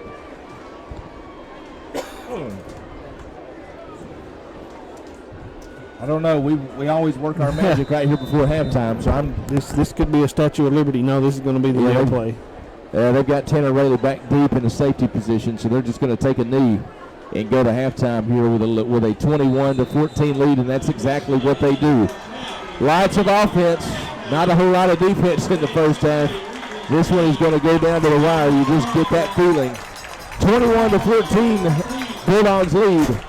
Darlington will get the ball to start the second half. We will be back right after this. You're listening to Friday Night Football right here on Chattooga County Radio, AM 1180 and Sky 21 Television. Guffin and Elam Insurance, located in Somerville, has been serving the residents of Chattooga County and surrounding areas since 1926. Guffin and Elam is an independent insurance agency and can help you select the right company for you. So for all your insurance needs, call Guffin and Elam Insurance at 706-857-3494. That's 706-857-3494. Guffin and Elam is proud to be a part in bringing you tonight's game. North Georgia Equipment Sales in Somerville and Rock Spring, Georgia are proud to be supporting the Trion Bulldogs and Chattooga Indians. This season, Husqvarna has the answer for achieving property maintenance perfection. Rugged, high-performance Husqvarna tractors with advanced features like clear-cut decks and versatile attachments make yard maintenance a breeze, and low monthly payment financing keeps your money in the bank. For smaller lawns, Husqvarna walk mowers are the answer, featuring premier cut decks and powerful Easy Start engines. Your lawn will be the envy of the neighborhood. Visit North Georgia Equipment Sales in Somerville and Rock Spring, Georgia, or online at www.nges.com. Hello, this is Trion. North Georgia United Community Bank in Somerville and Trion support the Trion Bulldogs and the Chattooga Indians and wish them much luck in tonight's game. United Community Bank operates as a community bank with local decision-making and personal attention. They have the resources to provide services and products comparable to that of much larger banks. And at United Community Bank, you'll have a better banking experience. Allow the United Community Bank team to deliver the personal attention you deserve. And good luck to the Trion Bulldogs and the Chattooga Indians in tonight's game. It doesn't matter if you're a weekend warrior or a star under the local lights. Sometimes it's just not that easy to bounce back up and walk it off. That's why Floyd's Sports Medicine Program is here to keep you healthy on and off the field. Our licensed and certified athletic trainers provide quality health care specific to athletes throughout Northwest Georgia and Northeast Alabama. And our urgent care offices are conveniently located where you work and play. If it's a sports-related injury, Floyd's Sports Medicine Program has the experience and technology to get you back in the game. Find out more at floyd.org. There's nothing like high school football in the South. Everyone loves to cheer their team to victory. Around here, great teams aren't just on the football field. Mohawk Industries is the world's largest flooring manufacturer and your hometown team. Mohawk offers great careers in Somerville and Lyerly with excellent pay and benefits, a safe workplace, friendly co-workers, and much more. Visit MohawkCareers.com to learn what position you can play on our winning team. New jobs are posted daily. That's MohawkCareers.com. At Harvey's South End Auto, they can get you in a new ride today. If you're in the market for a pre-owned automobile, check out the great selection at Harvey's South End Auto or visit them on the web at harveysautos.com. You can call them at 706-857-AUTO. That's 706-857-2886. Harvey's South End Auto is proud to be bringing you the Trion Bulldogs and the Chattooga Indians. Good luck to the Chattooga Indians and the Trion Bulldogs from Harvey's South End Auto.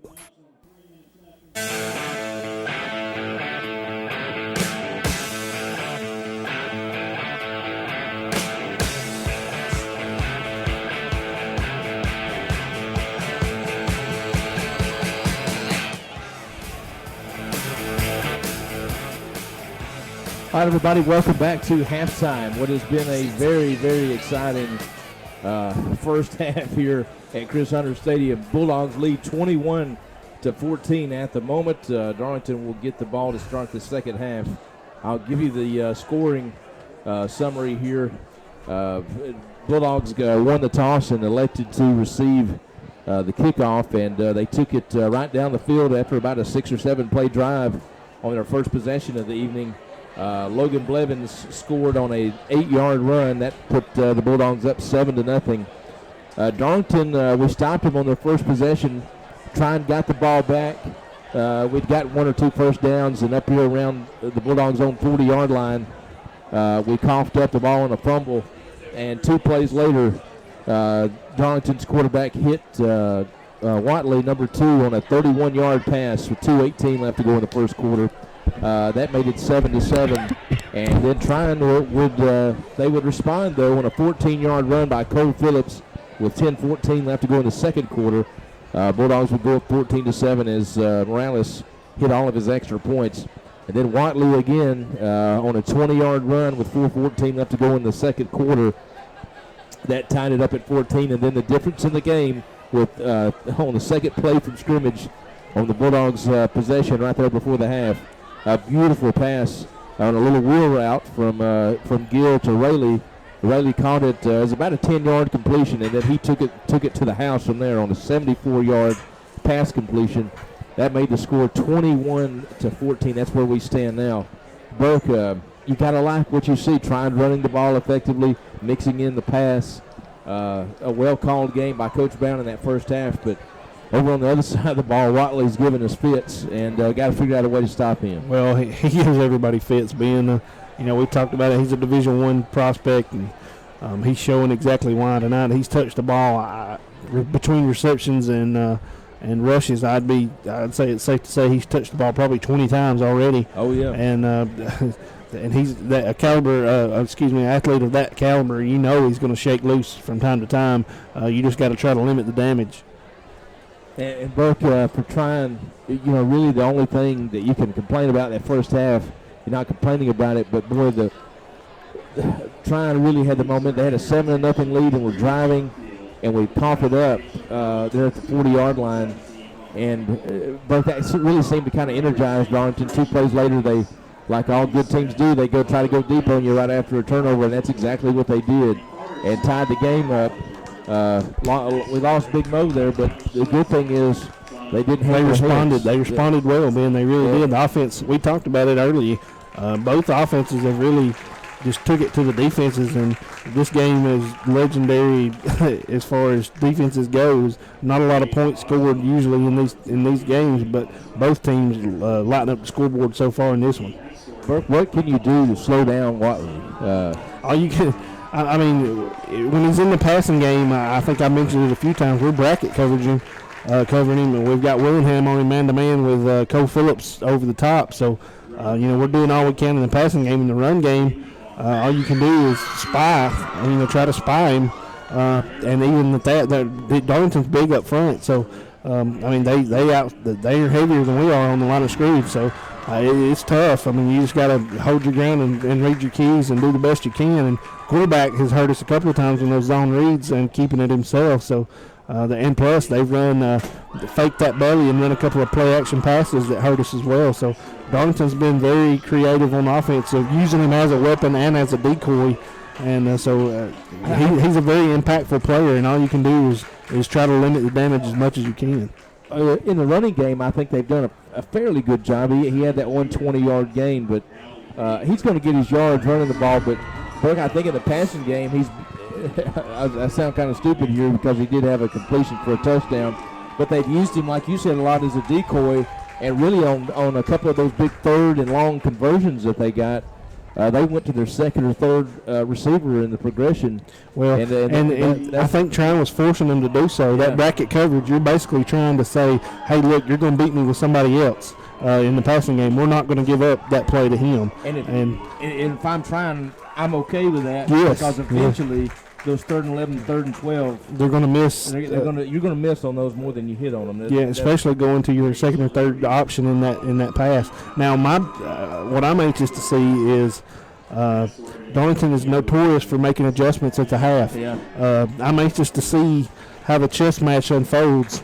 That's a lot of times how Darlington will go in there on that chalkboard at half, and you may see a whole different outlook when they come out and see what the defense has been doing to them. So I'm really anxious to see how that chess match goes. Both Trion's offense, though, if you're trying to defend Trion's offense, we've been very balanced tonight. Not predictable at all, mixing in the pass with the run effectively. We talked about how hard Darlington is to defend.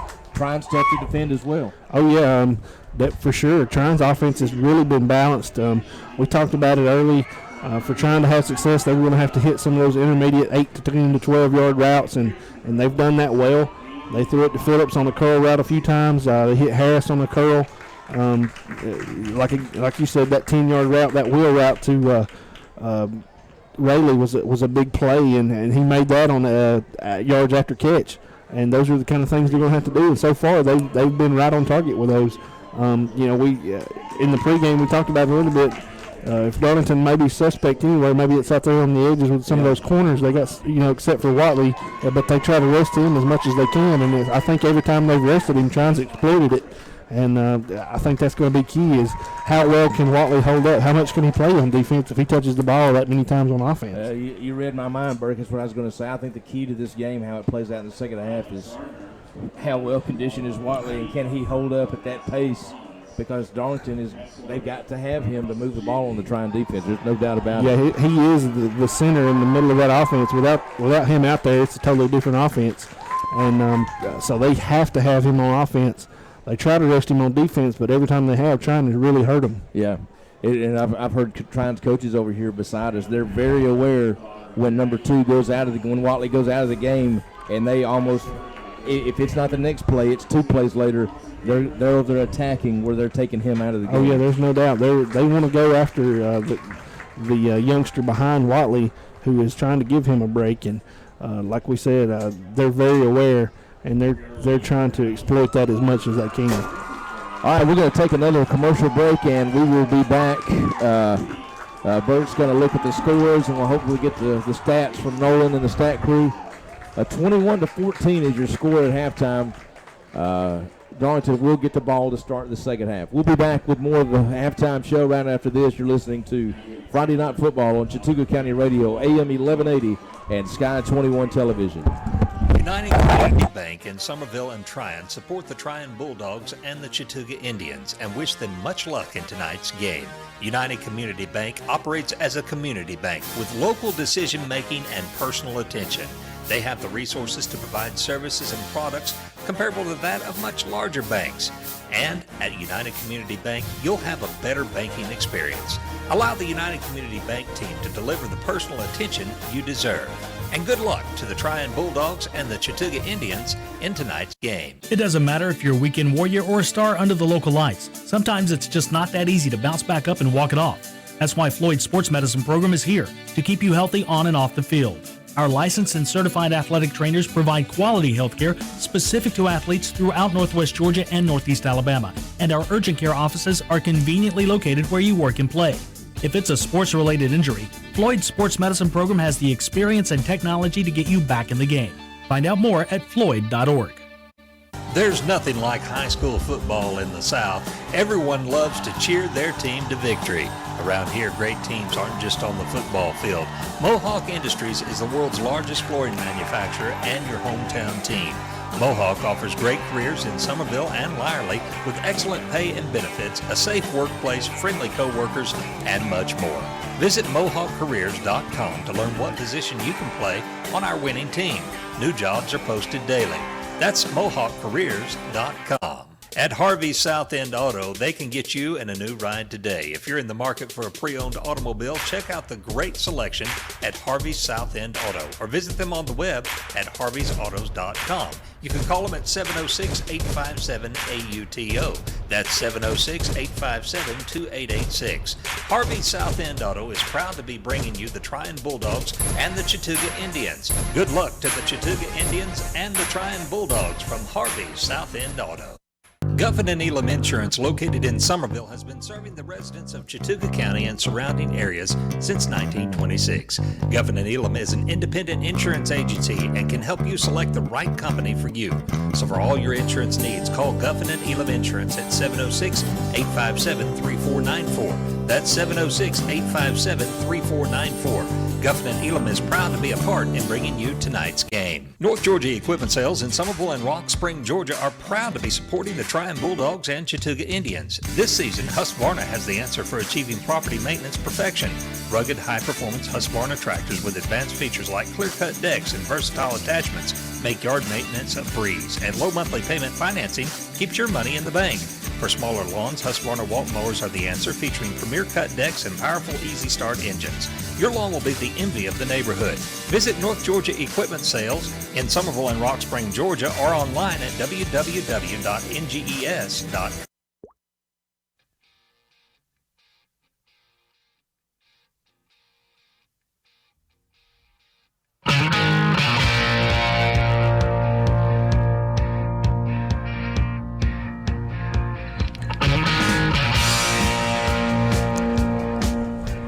All right, everybody, welcome back. It is halftime at Chris Hunter Stadium here at Darlington. And 21-14, Bulldogs lead. Darlington gets the ball to start the second half. Burke, tell us what scores you got from around the region tonight. Okay, we have hold on, Ben. I'm getting a call from Nolan. Oh, okay. I'll look Fill up for me for a minute. All right, let's see. And if you ever wonder where we get our scores, the Score Stream app, if you go to the App Store and get the Score Stream, that's exactly where we pull all of our scores from. Let's see. Last score update I had was Chattooga 21-0 at the half. Rome just killing the Cass Colonels 42-0 at halftime. Ridgeland 21-0 over Heritage. Both of those teams were undefeated. I know Heritage really wanted that one, but it's not going their way so far. Heritage trailing Ridgeland 21-0 at halftime. Let's see here. Rockmart leading Pepperell 35-21 at the half. Not a lot of defense in that one either. Coosa leads Dade County 14-6. Trion fans need to pull for Dade in that one to help us in the power rankings later. Let's see. Looks like Chattooga was 28-0 over Model at the half. Pickens County trailing Northwest Whitfield. Northwest Whitfield leading 24-7 at halftime. North Cobb Christian leading Christian Heritage 14-0 at halftime. That's a little bit of a surprise there. I would definitely picked Christian Heritage as the favorite there, but North Cobb Christian taking it to them 14-0 so far. Adairsville leading Sonoraville 28-12. Second quarter was the last score update on that one. Let's see. That may be. Let's see. North Murray leading Ringgold 7-0 at halftime. Gordon Central leads Halmerchie 9-7 at halftime. Both of those teams just some tough times for both of them. Not many wins to be had. I know that's a big game to those two teams. Dalton 21-7 over Sequoia at halftime. Cherokee County, Alabama trails White Plains 12-0. Galesville and Valleyhead playing tonight. No score in that one in the first quarter. I don't think they've got any more here. Let's say Murray County leading Coahula Creek 28-12. Cedar Bluff leading Coosa Christian 7-6. I think that's all I've got for now, Burke. I know you've got, let's see. That's from last week. All right, Burke, you got the stats. Tell us what you got. Do. Okay, first downs. Trion has 8 to 9 for Darlington. Trion rushed the ball 9 times for 91 yards. Darlington rushes 20 times for 92 yards. So they have double the amount of rushes for basically the same yards. We have 126 yards passing to 86 from Darlington. Gill is 6 of 8. Darlington's quarterback 7 of 11. Total yardage, Trion 217 to Darlington's 178. So the offenses are both moving the ball well. The big stat here, Trion 1 fumble and lost it. No turnovers for Darlington.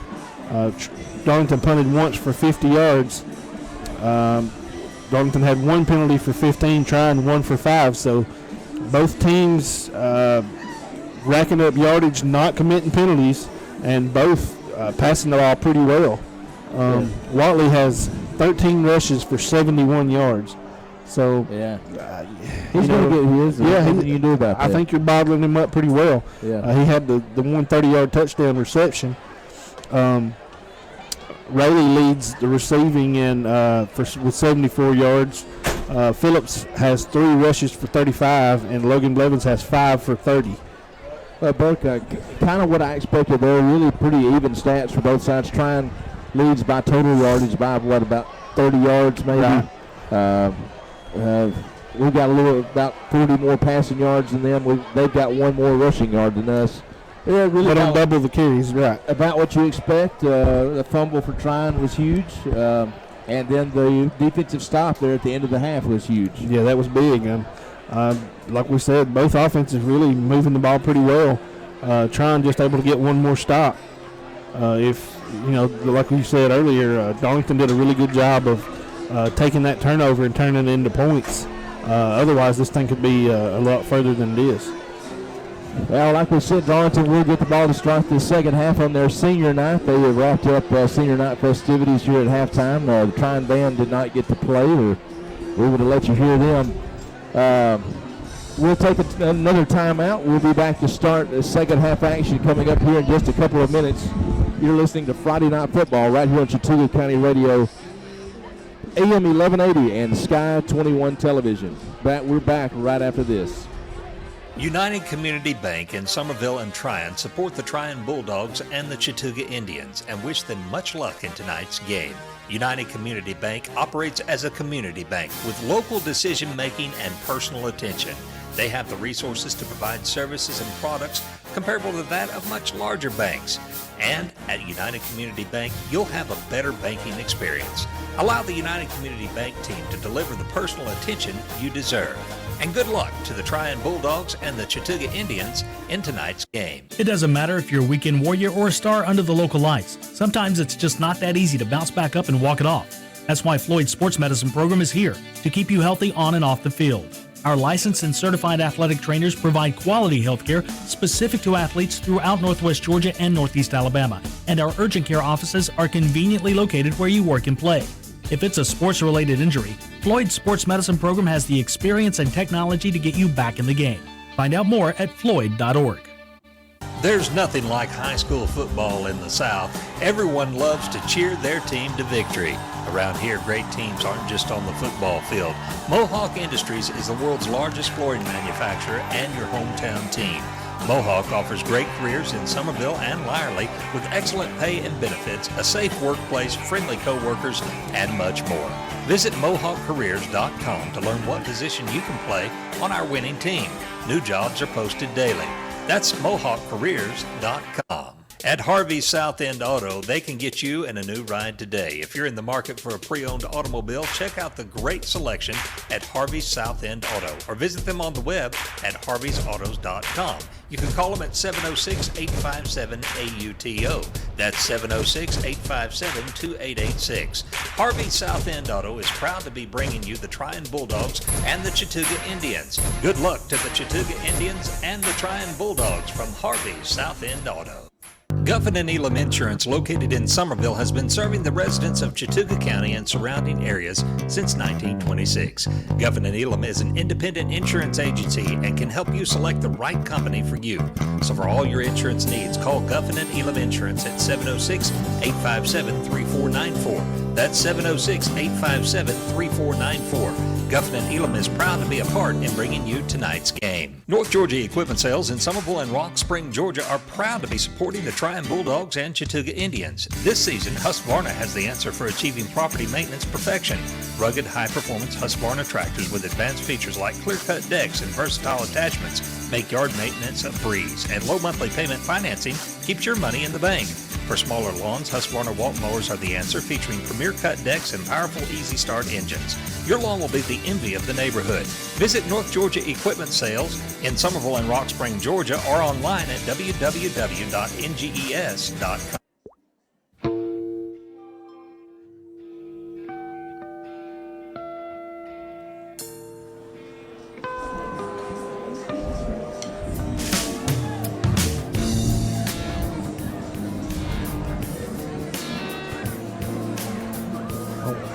What was the score?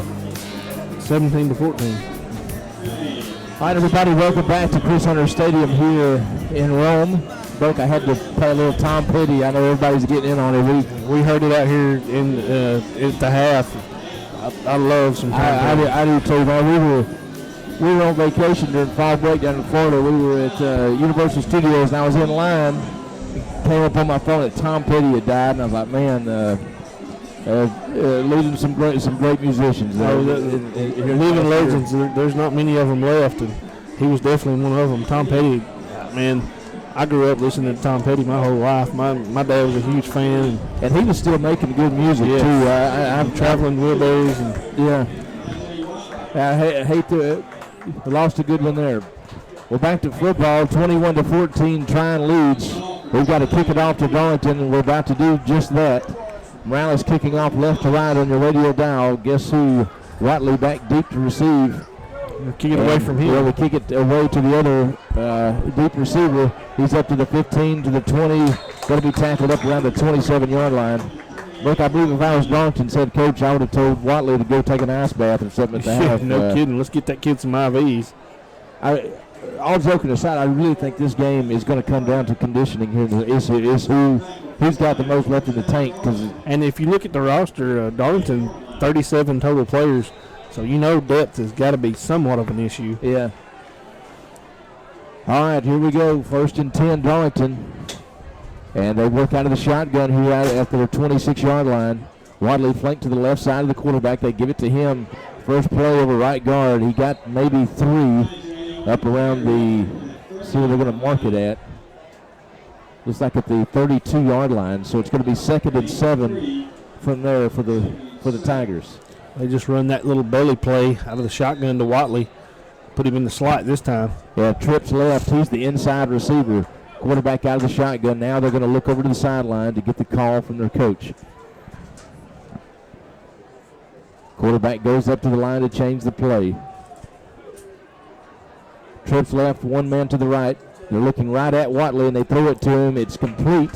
Just a little quick hitch route. Looks like he's going to be just short, depending on the mark. I don't know. Looks like the line judge on this side where he's got it spotted. No, now they're moving the chains. I thought he was short too. Yeah, the line judge over here looked like he had him marked short, but the guy in the middle there overruled him. Yep. So 1st and 10, they balled just shy of the Darlington 40-yard line. 21-14, Trion leading. We're just underway here in the third quarter. Out of the shotgun, and they're going to hand it to Watley again, this time over right guard. He trips him up. Flag for no gain, and a flag comes down. Looked like that time. The line judge over on the Trion sideline threw legal shift. It's almost like you'd like to decline that penalty. Yeah, no kidding. If they can, I think I would, and take 2nd and 10 instead of 1st and 15. Illegal shift. Is that a dead ball foul? Or? I'm not sure. It must have been. Surely he would have declined that if given the option. I would have. I don't want Darlington to have downs. No. Limit Watley's touches. All right, so it's going to be 1st and 15 after the illegal shift penalty moves it back to the Darlington 35-yard line, trips right, and Watley's over there in the middle of them, and they throw to the inside receiver for about a 7-yard completion, just a quick slant. He gets up to the 43-yard line. It'll bring up second down and about 7 or 8. Number 44, Hunt, the tight end there. Nothing fancy, just a little curl route. That play's been there for him tonight. That's just a little easy pitch and catch, and they've hit it a few times when they needed it. That's why I would have declined it, Burt, because now they got it 2nd and 7. We would have had them 2nd and 10 a while ago if not for the penalty. All right, trips left, and Watley's right in the middle of the trip set. They hand it off on a little zone read to the running back over right guard, and he got maybe about 4 or 5 yards. It's going to bring up third down and about real short. Yeah, third down and a short yard to go for the first down. Ball just shy of midfield. It's on the Darlington 49-yard line. If they get to the 50, they've got a first down. And fumble! He got it, and we're going to tackle him. That was 2 or 3 yard loss. I was about to say they're trying to hurry to the line of scrimmage. I think that's hurt them a couple of times. Berkey, every time they have gone to hurry up, it has not gone well for them. They had it looked like maybe the quarterback wasn't ready for the snap. I don't know. They were definitely discombobulated for whatever reason. Boy, just a huge defensive stop there for Trion. And Darlington's going to send the punting team in on 4th down and 4. After we threw him for a loss, they fumbled the shotgun snap, and we were able to hit him for a loss. We send Willingham back. They faked it. He stopped it. Baxton Peace. Who else stopped him over there? Number 16. That's Carter. There was nobody fooled on the defense. I was a little fooled. I was thinking about it. I said, midfield like that, do they fake it? And I was looking at Willingham back when he was lined up when they snapped the ball. And so the Bulldogs take over on downs after the failed fake punt inside Darlington territory at the 46. Peace had instant penetration. I think he lost yardage. Yeah, Peace has made 2 big plays on 4th down tonight. All right, we work out of the shotgun. We put Rayleigh in motion. We're going to hand it to him on the jet sweep. He's dodged 4 tacklers on there to get 4 yards, maybe 5. Great run there by that's what you call being your own blocker there, Ben. Yeah. He had defenders all over, and he juked 2 guys on one move, it looked like, and then got another guy loose. Yeah, that picked up about 5 on the carry. That run was all Tanner there. He just he made something out of nothing and got us 5 yards. It's 2nd down and 5. Ball spotted just shy of the Darlington 40-yard line. Bulldogs leading 21-14 with 8:37 left to go in the 3rd quarter. We split Brett Brown out wide over here on the right side. Rayleigh's the right wing, and they're going to put him in motion from right to left. They fake it to him, hand off. He's got some room. And he's into the open. He's got a first down. He's still up. 20, 15, 10. Keep going, Logan. And they got him inside the 10. It'll be 1st and goal down at the 8-yard line. No, at the 7. If you'll notice, he had both hands on the ball that whole carry. He did. Logan, he was not going to fumble again. Logan just kept breaking tackles like he always does and busted it into the open field. And it's 1st and goal Bulldogs at the Darlington 7-yard line. Big run. They faked the jet that time and just give it to Blevins. He finds some run room right there between the tackles. Like you said, breaks a few tackles and gets it inside the 10. All right, we come up to the line. Stalling split out wide over on the left side of the formation. They put Rayleigh in motion from right to left. It's a crisscross play back inside to number 4 Phillips. Nothing there, though. And it's going to be, he might have gotten a foot on the play. Nothing much going there. It's going to be 2nd and goal. That was a slow developing play. It looked like there was a huge running lane to the far side if he could have cut and got there fast enough. But just not able to find that seam in time. All right, it's going to be 2nd down and goal from the 7-yard line. Bulldogs leading 21-14 at the moment. And we split Harris out wide to the left, Colton Duncan the tight end, and Rayleigh split over here in a slot formation on the right side. Now we put Phillips over in the slot on the left side. And this is going to be a jet sweep to Rayleigh. There's blockers out there trying to get to the corner. He can't. He's twisting and turning. And probably no gain on the play. We ran 100 yards to get an inch.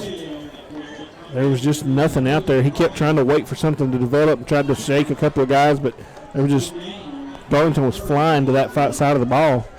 3rd down and 7 here. Just try and go to the air on 3rd and goal from the 7. It's beginning to look like they may have to. Or do they stay on the ground? Is it 4-down territory, or are you going to kick the field goal here?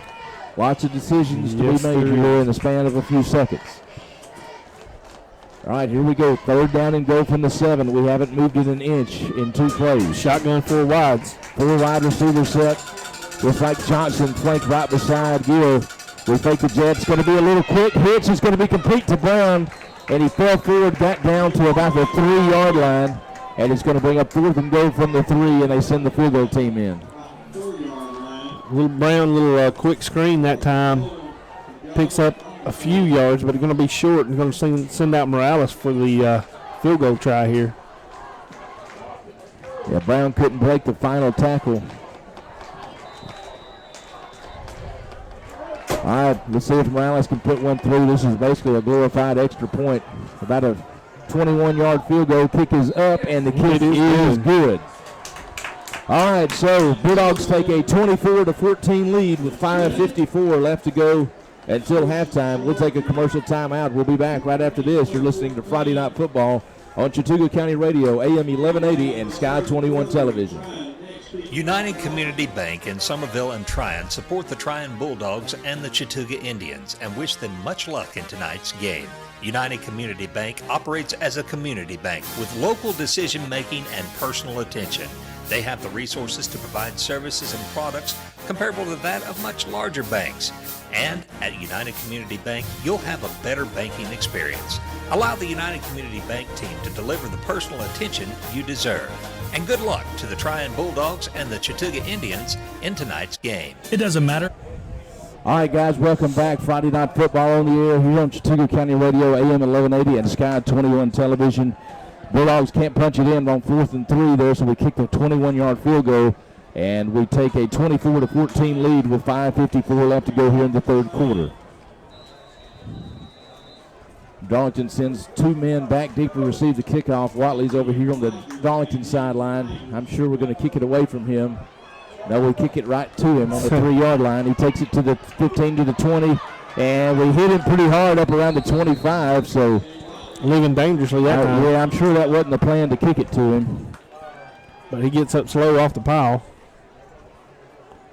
He's took a beating already. All right, let's see. 5:47 left to go in the 3rd quarter here. 24-14 is your score. Trion leads. And boy, every offensive possession for Darlington, they've got to keep pace here. And we're going to beg the defense to make another stop. We kind of bent but didn't break on that last drive. Let's see what they do here. This is a 3 wide receiver set, slot formation on the far side. Watley is your slot man. And they're going to hand it to the running back inside. That goes nowhere. Number 58, Tucker McCoy, the junior defensive lineman, first one there for the Bulldogs. Little belly read that time to number 16, Swigger, the sophomore. This time the defense reacts well. That play's been pretty good to them, even with Watley not being there. But this time only about a yard on the play. 2nd down and 9. We'll take a handoff to him every time. I think they're just trying to let Watley rest out on the field at this point. All right, they look over to the sideline to those poster boards, getting the kind of reminds me of the way Auburn does it. That's kind of how they run their offense. All right, Watley's the slot man on the inside. They put him in motion. Looks like they're going to give it to him on the jet sweep around right end. He breaks into the open. Cole Phillips grabbed him by the ankle, and boy, Watley was off to the races. There's a flag way over there on the far sideline. He was tackled up around the 50-yard line. I'm interested to see what this call is. Maybe it'll be a block in the back. It's way downfield. Have you seen any signal yet? I don't know. They're talking about it. It was way downfield. It may be a personal foul. Trion's backing up. Unsportsmanlike sideline on the Bulldogs. So they're going to tack that on. I think the referee must have had a warning before that? I don't know. I don't know if maybe the referee was trying to run down the sideline and run into somebody. They got a 15-yard. They must have warned us, and we just didn't know about it. So we tackled him around the 50. Now they move it all the way down to the 36-yard line. Oh, me. All right, trips formation to the right. Watley's right in the middle of the trips. They put him in motion. And this is going to be a little end around. And they've got blocking over there to stop him. Reacted pretty well. Yeah, with a 4-yard gain on that play there. Coach over here's mad his wide receiver didn't get the seal block out there on the edge, and that's what busted that play because he had room if he makes that block. Still, we'll call it a 4-yard gain, bring up second and about 6. All right, second down and 6. Ball spotted on the Bulldog 33-yard line. Dogs leading 24-14. 4:07 left to go here in the third quarter. Quarterback out of the shotgun. Watley's over here in the slot formation on the left side. We're going to blitz. We bring Logan on the blitz. We don't get there. They got a first down. He's still up, still going, and it's going to be a touchdown. A 33-yard touchdown run. I don't see the number. Looks like number 16, Swigger, the senior. So like you said, we sent Logan on the blitz. He didn't get there. They ran away from that blitz side. That left the middle open, and he was able to break a tackle and take it into the end zone for the offense. So defense rolls the dice and strikes out that time. All right, Morales in to attempt the extra point to try to draw Darlington back to within 3. Kick is up, and the kick is good. So 3:49 left to go in the third quarter, 24-21. Trion leads. They'll get the ball when we return. You're listening to Friday Night Football on Chattooga County Radio, AM 1180 and Sky 21 Television. It doesn't matter if you're a weekend warrior or a star under the local lights. Sometimes it's just not that easy to bounce back up and walk it off. That's why Floyd's Sports Medicine Program is here to keep you healthy on and off the field. Our licensed and certified athletic trainers provide quality health care specific to athletes throughout Northwest Georgia and Northeast Alabama. And our urgent care offices are conveniently located where you work and play. If it's a sports-related injury, Floyd's Sports Medicine Program has the experience and technology to get you back in the game. Find out more at floyd.org. There's nothing like high school football in the South. Everyone loves to cheer their team to victory. Around here, great teams aren't just on the football field. Mohawk Industries is the world's largest flooring manufacturer and your hometown team. Mohawk offers great careers in Somerville and Lyerly with excellent pay and benefits, a safe workplace, friendly co-workers, and much more. Visit MohawkCareers.com. All right, here's your kickoff, and it's going to go deep back to Rayleigh. He's going to go back in the end zone. That's going to be a touchdown. So a touchback, not a touchdown. Oh, yeah. Yeah, I wish it was a touchdown. So that answers the question. If they can kick it, they've been kicking it short all night. That time they kick her deep into the end zone, so that definitely has probably been a strategy. Now the offense has got to answer. Yep. It's like who's going to give first here. All right, Bulldogs clinging to a 3-point lead, 24-21. 3:49 left to go in the third quarter here. Bulldogs have it first and 10 at the 20-yard line. We got a full wide receiver set, a slot on each side. We put Rayleigh in motion from right to left. We hand it inside to, is that Johnson or Blevins? To Blevins. He got maybe a yard. Big 44 Hunt that time makes the tackle on Blevins. They put Rayleigh in motion, faked it to him, and then give it to Blevins, but there was nothing happening. They're going to throw him for about a 1-yard loss. Going to bring up second and 11. So that touchdown breathed life into this defense. All right, second down and 11. We got a man split out wide on each side for Trion. Now we put Logan in motion out to the right side. Empty backfield, screen pass, and it's complete to Rayleigh. He's got some room to the 30, to the 35. He's got a first down. I like that play call. I do too. That's a Reese Tire first down on the screen pass to Rayleigh. He got up around the 35-yard line. Good little design. They put Logan in motion with an empty backfield and found Rayleigh on a little middle screen. Picks up a nice chunk of yardage and a Reese Tire first down for the offense. Good answer there on the long yardage down. I tell you what, Coach Brown is on his game tonight. Great play call there. We split Brett Brown out wide here to the near side. Under center this time, we put Rayleigh in motion. This is going to be an inside handoff to Logan.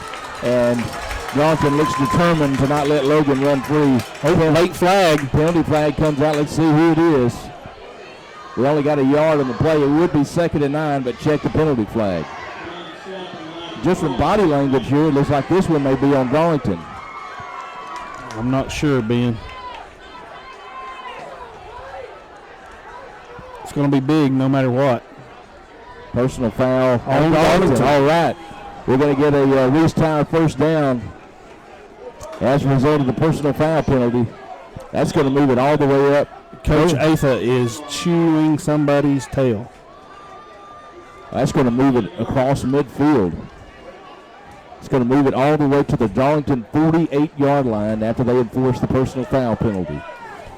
2:53 remaining in the third quarter. Bulldogs lead 24-21. First down and 10 Dogs at the Darlington 48-yard line. All right, this time we overload the left side.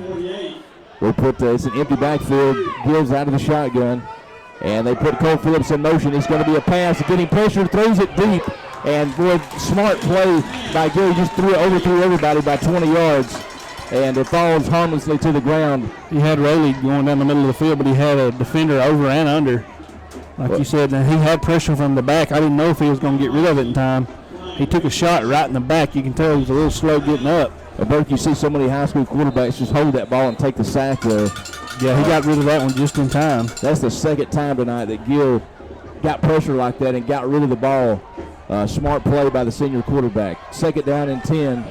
Out of the shotgun, he's got Logan flanked to his right side. Looking to pass. This is a little quick hitch route. Complete over there. Harris, he's still up. Good fight.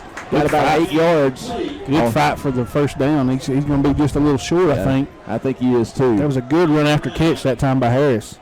Well, we've gone to that several times tonight. Is Watley in the game? No, Watley's not in the game. So I think anytime he's not, we're checking to that play, trying to pick on the corner over there when Watley's taking a break. Where is Watley? He's right here directly in front of us. Okay, I see him now. All right, here we go. Brett Brown put out wide on the far side. Gill under center this time. It's third down and about 1.5. We give it to Logan. He's got a Reese Tower first down. Still up. Go down. Yeah, it's time to go down. It was just a big pile and nobody was going anywhere. They were just fighting each other. That's one of those where you wait on them to poke the ball out. But he got the first down, the Reese Tower first down to the 35-yard line of Darlington. Again, he was holding the ball with both arms. He wasn't going to let anybody strip him. Picks up the the Reese Tower first down for the offense. Just like to chew on that clock and continue to absolutely be progressive. 2:04, 2:03 left to go here in the third quarter. Gill wants to pass, and he overthrows his man in pass intended over there for Stallings on a little square in route over his head, incomplete at second down and 10. It's just a miscue. We hadn't seen many of those tonight. It almost looked like he threw the ball, and I don't know if he hit his hand on somebody or what, but it looked like it come out of his hand a little odd. Clock stopped at 1:54 left in the third quarter. Trion leads at 27-24. A 21-yard Elder Morales field goal is the difference in the game right now. All right, second down and 10. Gill out of the shotgun, empty backfield. We overload the right side. Getting he throws it. Oh, my Lord. In and out of the hands of Harris, and it's intercepted by Darlington at the 25-yard line. A huge play. Man, that was tough. It was behind Harris. He got a hand on it, but it squirted up in the air, and Darlington did a good job in getting the turnover. Trion driving down the field, turns it over. That's twice now they've handed the ball over to Darlington. First time they turned it into points. The defense is going to have to bow their neck here. Of course, it is deep in Darlington's territory at least. Trion with 2 turnovers on the evening, Darlington with none. We've outplayed them, but we're turning the ball over.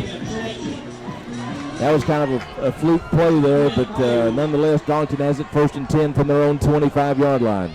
Wadley is flanked right beside the quarterback. They give it to him on first down, looking for a hole. Slips a tackle. Is going to be tackled up around the 31 after about a 6-yard gain. Again, give it to Watley on the run.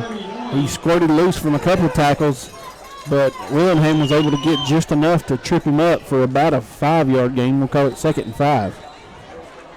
Watley comes to the sideline trying to get a breather.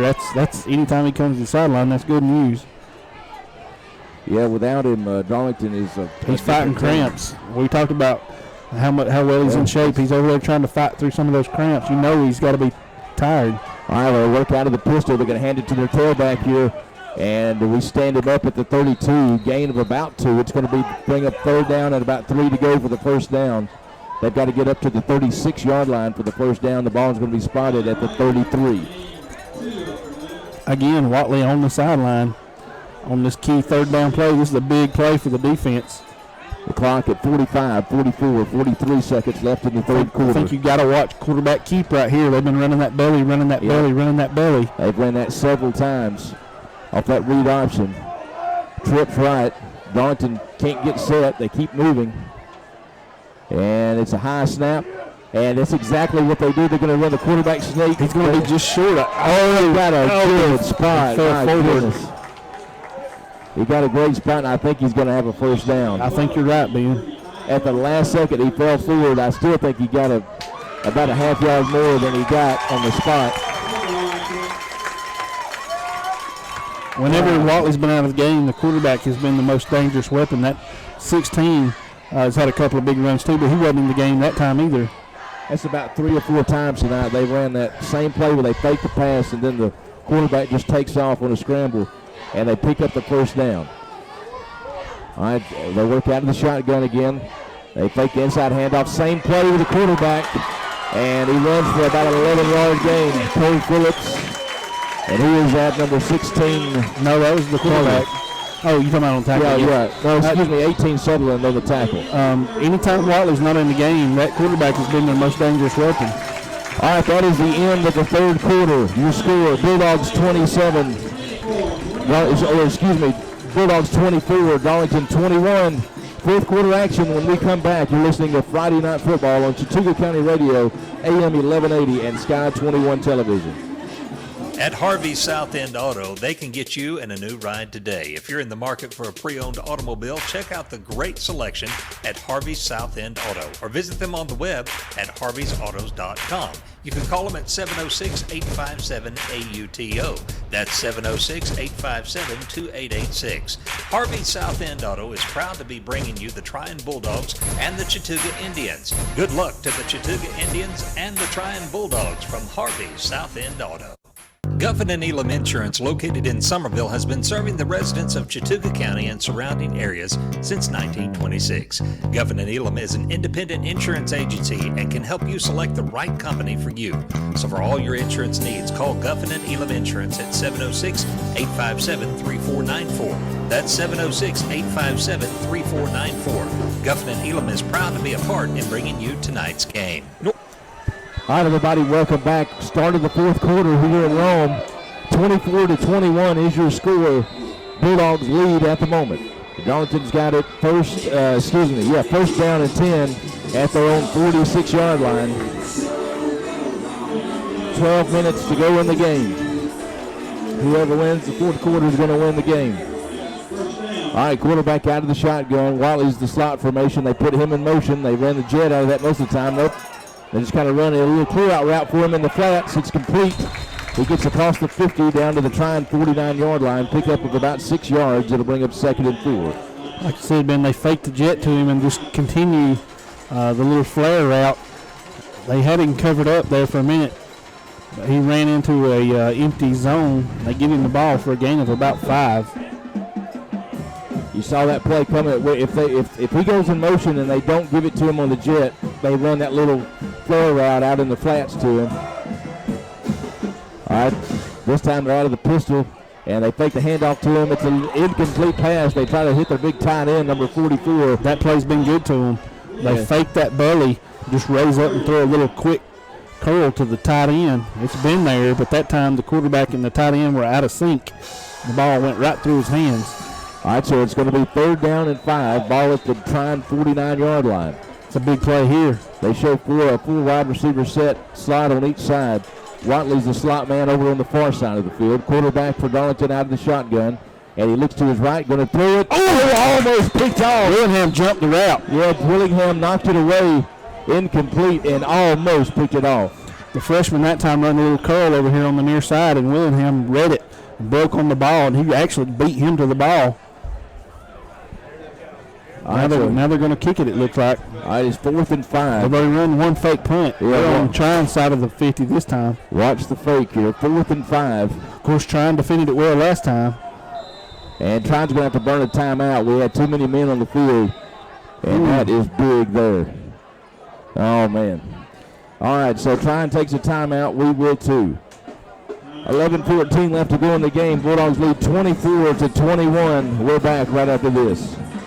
North Georgia Equipment Sales in Somerville and Rock Spring, Georgia are proud to be supporting the Trion Bulldogs and Chattooga Indians. This season, Husqvarna has the answer for achieving property maintenance perfection.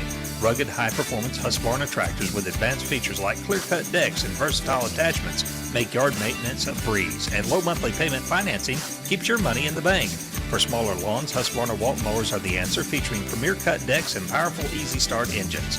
Your lawn will be the envy of the neighborhood. Visit North Georgia Equipment Sales in Somerville and Rock Spring, Georgia, or online at www.nges.com.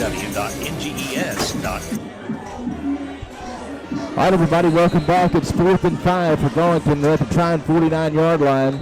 Bulldogs lead 24-21 with 11-14 left to go in the fourth quarter. Darlington is going to punt it. And this one is a booming Let it punt. go, let it go. Let it go and bounce. It does. It takes a good bounce into the end zone for Trion. That'll be a touchback. It was one of those balls, Burke. It dropped at about the 10. It was either going to put some backspin, and he didn't have a turning over spiral, so it kind of hit flat and bounced. Thank goodness, too. Yeah, because it was a good high kick, and inside the 10, Hagan had to let it go. All right. I'm kind of surprised. Were you surprised that Darlington punted? No, it was just a little too far, I think. At 4th and 5, they had it at about our 48-yard line. They only trail by 3. There's a lot left to go here in this quarter. I agree. All right, 11:06 left to go in the game. 24-21, Trion leads. Bulldogs have it 1st and 10 at their own 20-yard line. Crisscross play, and Darlington's all over it. We're going to be lucky to get back to the line of scrimmage. That worried me. We took the handoff, and Rayleigh looked like somebody got an arm around his upper body about where he had the ball. I thought, Lord, please don't rake it out. All right, so they stop us for no gain on 1st down. It'll be 2nd and 10 after the crisscross play goes nowhere. Well, Trion has really been 50-50 on run pass tonight. Let's see if we go to the air here. Looks like we are. It's an empty backfield with Gill in the shotgun. We put Rayleigh in motion from right to left. Gill rose to his left, going to throw. He's got him. There's a flag, though. There's a flag, and number 4, Cole Phillips, running down the field. He's going to go in for a touchdown, but check the flag. Check the flag. I'm afraid it's going to be on the Bulldogs. Yeah, Gill's holding his head. I think that was that same wheel route. Big penalty out there. Somebody on the offensive line, they're pleading their case for the referee, but he said it was a hold. Well, that's a tough one. Well, that takes 6 points off the board.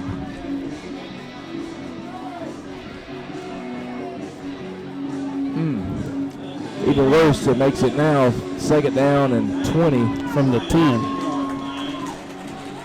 So now you just got to hope for. Well, Burke, if it was me here, I'd probably dial up one of those screens again, but I'm sure Darlington's expecting that. Something along those lines. Something not too risky. All right, here we go. Gill's under center.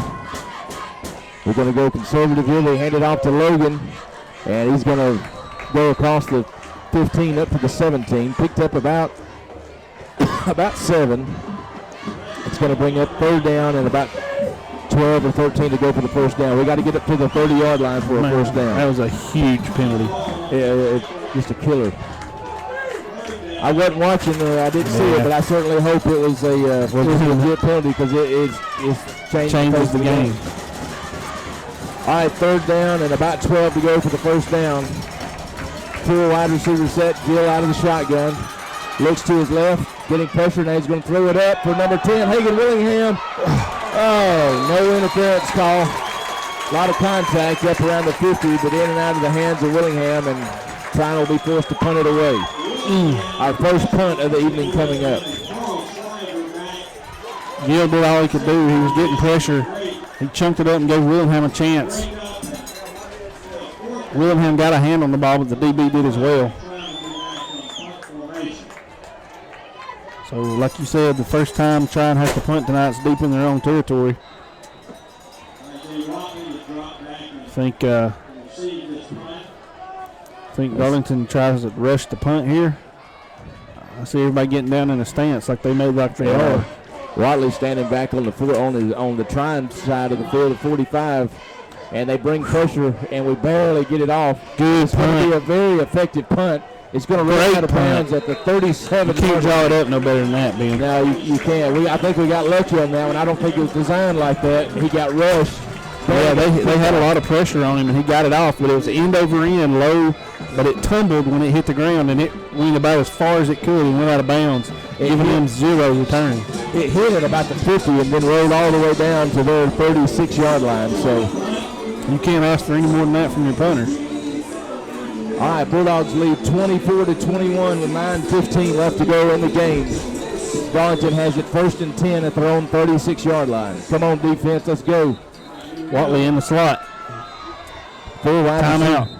They're trying to burn their second timeout. It's an official timeout. Not sure what's going on. I don't think anybody is.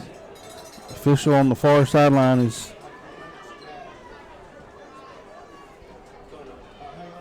Well, somebody's kneeling down over there. It looks like one of the coaches.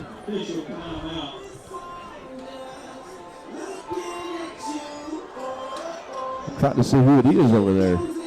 It looks like they got a purple shirt. I think it's somebody from Darlington. Or is it somebody on the chain gang? It's somebody on the chain gang, but I can't.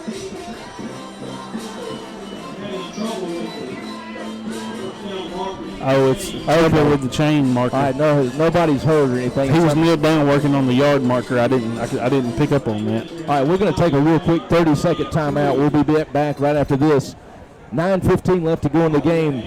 Bulldogs lead 24-21. We're back right after this. United Community Bank in Somerville and Trion support the Trion Bulldogs and the Chattooga Indians and wish them much luck in tonight's game. United Community Bank operates as a community bank with local decision-making and personal attention. They have the resources to provide services and products comparable to that of much larger banks. And at United Community Bank, you'll have a better banking experience.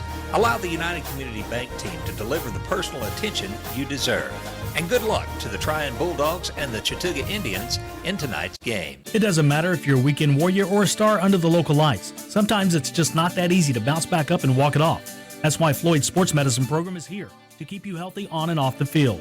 Our licensed and certified athletic trainers provide quality health care specific to athletes throughout Northwest Georgia and Northeast Alabama. And our urgent care offices are conveniently located where you work and play. If it's a sports-related injury, Floyd's Sports Medicine Program has the experience and technology to get you back in the game. Find out more at floyd.org. There's nothing like high school football in the South. Everyone loves to cheer their team to victory. Around here, great teams aren't just on the football field. Mohawk Industries is the world's largest flooring manufacturer and your hometown team. Mohawk offers great careers in Somerville and Lyerly with excellent pay and benefits, a safe workplace, friendly co-workers, and much more. Visit MohawkCareers.com to learn what position you can play on our winning team. New jobs are posted daily. That's MohawkCareers.com. All right, I think we got the first down markers straightened out now. It's going to be 1st and 10 from the 36 for Darlington. Trips left. Watley's in the middle of the trips. Quarterback wants to pass, throws it downfield for Watley. Did he catch it? What are they going to say? They ruled a catch. No, the official on the far side waves him off. He said it hit the ground. It's incomplete. So we need a call to go our way here. The referee's going to discuss it. Let's see if the referee on this side with his purple underwear on trying to say catch. Burke, I'm going to be incomplete is the call. Burke, I think Trion caught a break there because we had a really good look at it here, and I really think he got his arm thrown under it. Coach is furious. Tommy Ather is upset. He's chewing on this referee over here, and he's like, hey, look, I called it complete. There's nothing I can do about it. He's like, you're going to need to chew on somebody else. I think Trion got a break there because I think the pass was complete. It was been complete down here at the Trion 40-yard line. That's the first time they've got a close call go their way. We'll look for a payback call here in a second. All right, it's going to be 2nd and 10 at the 36, and this is going to be a handoff around right end. He cuts it back to the middle of the field. They hit him at the 50. He gets inside Trion territory to the 48, about a 15-yard pickup. It'll be 1st and 10 Darlington. We were so far off the ball that time, Ben. When he took the handoff, there was nobody even on that side. 10 yards deep, it looked like. They're respecting Watley so much, they're just taking that slack. All right, 1st and 10 Darlington at the Trion 47-yard line. Well, they're due for a turnover or something here, Bert. 8:36 left in the game. 24-21 Trion leads. They hand it off to Watley on a little read option. He's to the 35. Going to cut to the opposite side of the field. We finally drag him down to 25. Our defense looks tired. For the first time tonight, Trion looks like a tired football team. We talked about it. Conditioning is going to be key. Watley's told it a bunch of times, but he's starting to be more and more effective. Watley getting the breather here. He checks out of the game. 1st and 10 Darlington at the 25-yard line of Trion. Darlington kind of getting a second wind here as they've had a little more success offensively. They say 10, 9, 8, 7 on the play clock. Looks like they're barely going to get this one off. 4 wide receiver set. And this is going to be a quarterback keeper. Logan tackling.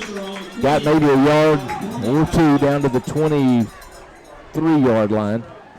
So it's going to be 2nd down and 8 from the 23. Watley's going to check back in. They got to get to the Trion 15 for the 1st down. Hell me. Yeah. We talked about it. Defense is going to have to make a stop. Trion's led the game the whole night, but Darlington threatening here. Trips left. Watley's the inside receiver over. He moved. It's early movement. Yeah, I think Watley moved over there. Yep, he did. So a 2nd and 8 is going to turn into a 2nd and 13. That'll back it up to the 30-yard line. We'll take every bit of help we can get.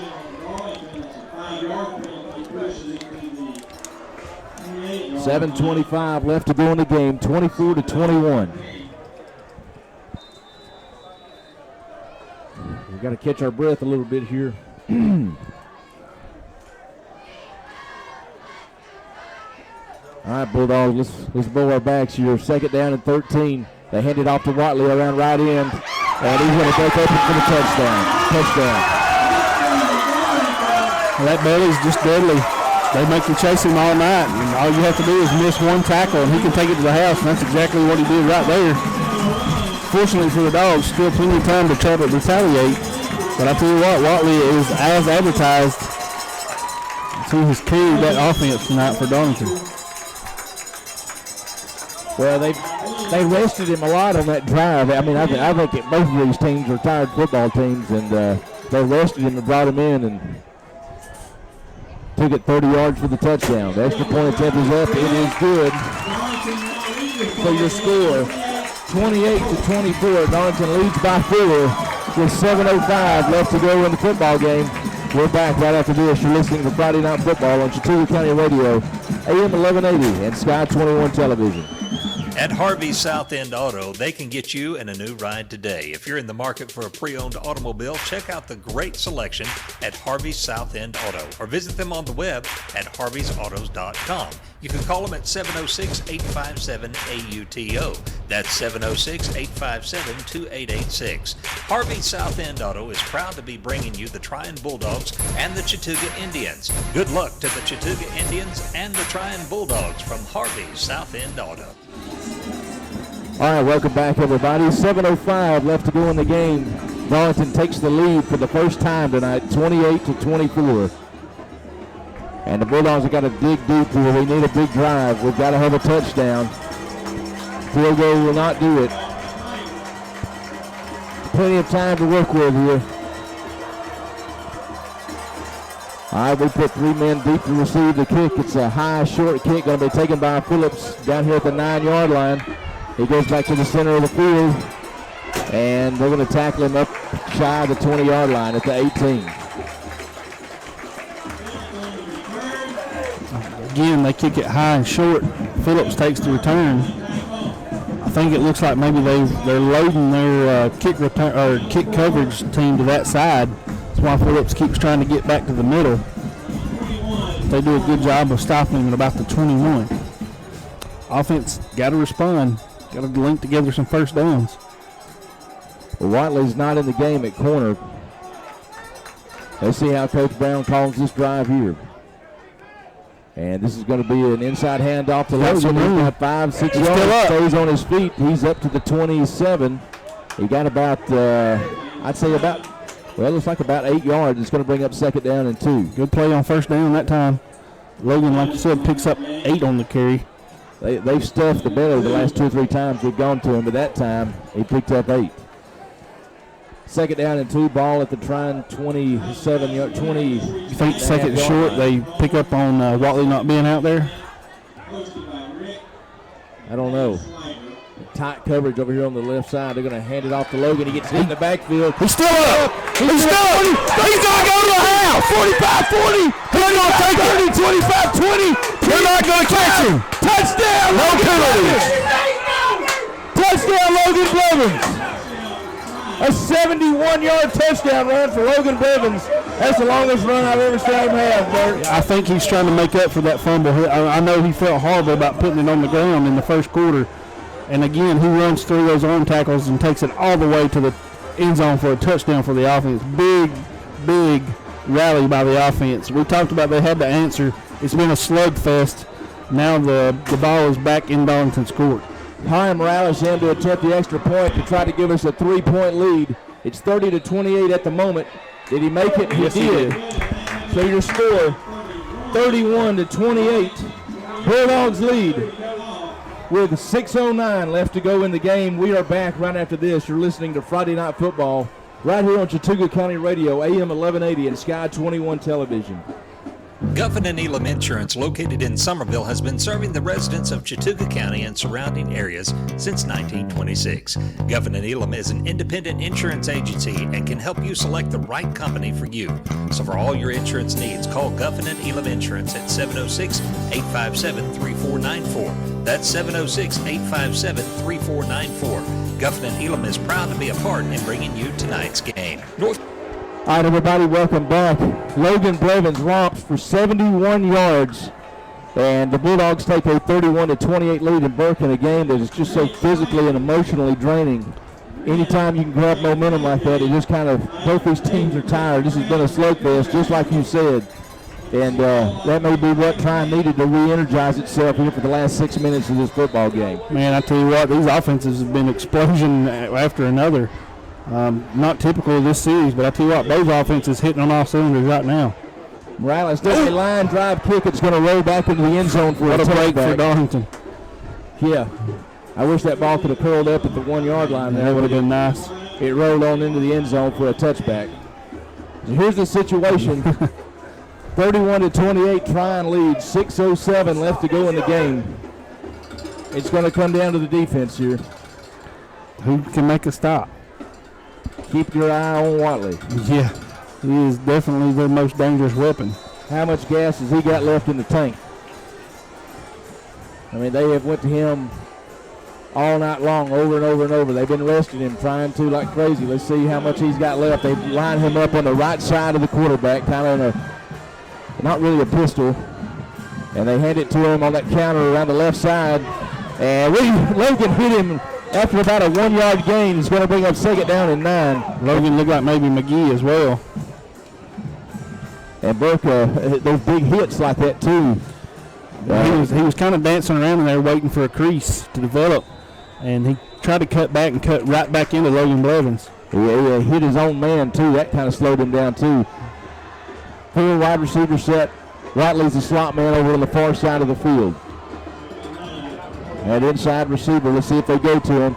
They change the play. A little bit of confusion. Play clock at 5, 4, 3. They get the snap off. They hand it off. He got it hit in the back. That's Braxton Peace. Along with 22 Johnson. And Johnson was the first one there. Peace finished him off. They tried that little belly read out of the shotgun. They've been running it all night. They lose about 3 yards. It's going to bring up 3rd down and 11. Ooh, what a big stop this one. Oh, it is. Run clock run 5:04, 5:03, 5:02. Trion leads it 31-28. Oh, what a big 3rd down here. 3rd down and 12. You know they're going to try to get the ball to Watley some way. They're taking a lot of time. They're moving him around. And now they're going to get set 10 on the play clock. 4 wide receiver set. He's on the slot formation over here on the near side. They put him in motion. And the quarterback drops back, wants to throw down the middle of the field. He's got his tight end open and it's complete. And number 12, the Carter, had to make a touchdown saving tackle up at the 45-yard line. But Darlington completes a 3rd down and 11. Wow. Nice play. Tight end. On a little, they put Watley in motion, tried to draw all the attention to him, and found the tight end running in the seam, and he hits him in stride and picks up the 1st down. 4:33 left to go in the football game. 1st and 10 Darlington from their own 46-yard line. Bulldogs lead 31-28. Oh, me. What a game. Watley, they're going to give it to him. Somersault. He turns a flip over his right guard. We stop him for about a 2-yard gain. You know their coach is holding their breath. That was a dangerous play. Anytime you go up in the air like that. Gain's about 2. Well, 2nd down and 8. Watley flanked on the left side of the quarterback, and they're going to give it to him around right end. We've got defenders there. We push him out of bounds at inside trying territory at the 47. He's going to be short of the 1st down. He's going to bring up 3rd down and about 3 to go. Tell you what, he's in shape. I'll give him that. Yeah, he is. He has toted the rock tonight. Well, both of these teams just fighting and grinding here in the 4th quarter. What a football game. This is a barn burner. This is the definition of a barn burner. All right, they're looking to the sideline. Darlington's coach is trying to figure out what they want to play, what they want to call here.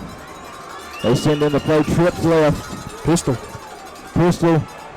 And this is going to be a handoff out of the pistol. No, sir. And he doesn't go anywhere. He got maybe a yard, if anything. It's going to bring up 4th down and about 2.5 to go for the 1st down. About 1.5 to go for the 1st down. You're going to have to stop him again. 4th down and about 4 feet to go for Darlington. We'll need a big play here from the defense. They've got to get to the 44 for a 1st down. Boy, what a play. They try to draw us out. That ought to be a penalty on the quarterback right there. I agree. He was moving his hands like he'd gotten the ball, but they don't call it. And they're going to give it to Watley. He's got a 1st down, and he's got more. He's got a touchdown. He's going to take it to the end zone. Any flags? No flags. Watley from 45 yards. We're going to have to do it again, fellas. We called it. It's another slugfest. Offense is just running wild. All right, 3:02 on the clock. Darlington takes a 34-31 lead at the moment. Maybe they'll miss a field goal. I missed the extra point here. That would be big if they did. It's a 3-point game at the moment. Now here's the extra point. He skipped it back there. It back there. And he got it through there somehow. The holder did a fantastic job. The snap skipped back there to him. He was able to get it down. All right, 35-31. Darlington leads. 3:02 left to go in the game. We'll be back for an exciting finish from Darlington right after this. You're listening to Friday Night Football on Chattooga County Radio, AM 1180 and Sky 21 Television. North Georgia Equipment Sales in Somerville and Rock Spring, Georgia are proud to be supporting the Trion Bulldogs and Chattooga Indians. This season, Husqvarna has the answer for achieving property maintenance perfection. Rugged, high-performance Husqvarna tractors with advanced features like clear-cut decks and versatile attachments make yard maintenance a breeze, and low monthly payment financing keeps your money in the bank. For smaller lawns, Husqvarna Walk Mowers are the answer, featuring premier cut decks and powerful Easy Start engines. Your lawn will be the envy of the neighborhood. Visit North Georgia Equipment Sales in Somerville and Rock Spring, Georgia, or online at www.nges.com. North. All right, welcome back. This has been exactly what we thought it would be, a very close game that's going to go down to the wire. Darlington leads 35-31 with 3:02 left to go in the game. Darlington comes in, a kickoff. It's a high, deep kick, going to be taken by Rayleigh at the 5. He bobbles it. Not a big deal though. He's across the 25 to the 30-yard line. They're tackling dead on the 30-yard line. So the Bulldogs have got 3 minutes to go 70 yards, 2:55 to be exact. I think we've got 2 timeouts. We had to burn one earlier, Blake. I was wondering at the time. I hope that doesn't come back to bite us. This is the definition of a slugfest. These offenses just running up and down the field. Can try and answer. That's going to be the big question. Oh, me. Gill brings the play in from the sideline. 1st and 10 Dogs from the 30. We trail by 4 points. There's 2 minutes and 55 seconds left on the clock. We have 2 timeouts. Gill out of the shotgun. We put Rayleigh in motion. This is going to be a little counter handoff to Cole Phillips for about 3 yards up to the 33, maybe the 34. Trying to be impatient. They're hurrying back to the line of scrimmage. They do a little no huddle of their own. It was a gain of 5, so it's going to bring up 2nd down at 5. We overload the left side. We put Rayleigh in motion from right to left. And we roll to the left, and it's going to be... Oh, they threw it up the ground. Lucky, not luckily, it was not intercepted. Falls down to the ground. It'll bring a players down everywhere. Phillips slow getting up. Number 28, Gunn, the freshman for Darlington, still hadn't got up. Oh, me. Well, Gill got pressure there, and he just got rid of the ball, but he threw it up into a crowd of defenders over there. Luckily, it fell to the ground, but we were lucky there. 3rd down and 5. Ball at the 35. Big play right here. Darlington's fans get loud.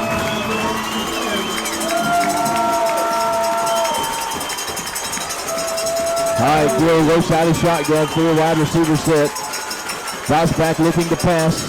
Going downfield for Rayleigh. Oh. Rayleigh had a step on the defenders, but he overthrew him by about 6 feet. And it's going to bring up 4th down and 5. He had a man, like you said, just overthrew him a bit. Big play right here. Well, this is the ball game. You've got to make this to even continue the ball game. 2:19 left on the clock. Time trails by 4 points. 4th down. Gill huddles him up. The nose of the football is just shy of the 35-yard line on the prime side of the field. 4 wide receiver set. They got Logan flanked right beside on the left side of Gill. Gill wants to throws it. Oh, it's going to be incomplete. Rayleigh wasn't even looking for the ball. Yeah. He tried to throw it out to Rayleigh. It looked like on the curl route, but the ball came and Rayleigh wasn't even looking. They just weren't on the same page. So now Darlington's going to take over at the 35 of Trion. Need a big stop. They've ripped our hearts out here.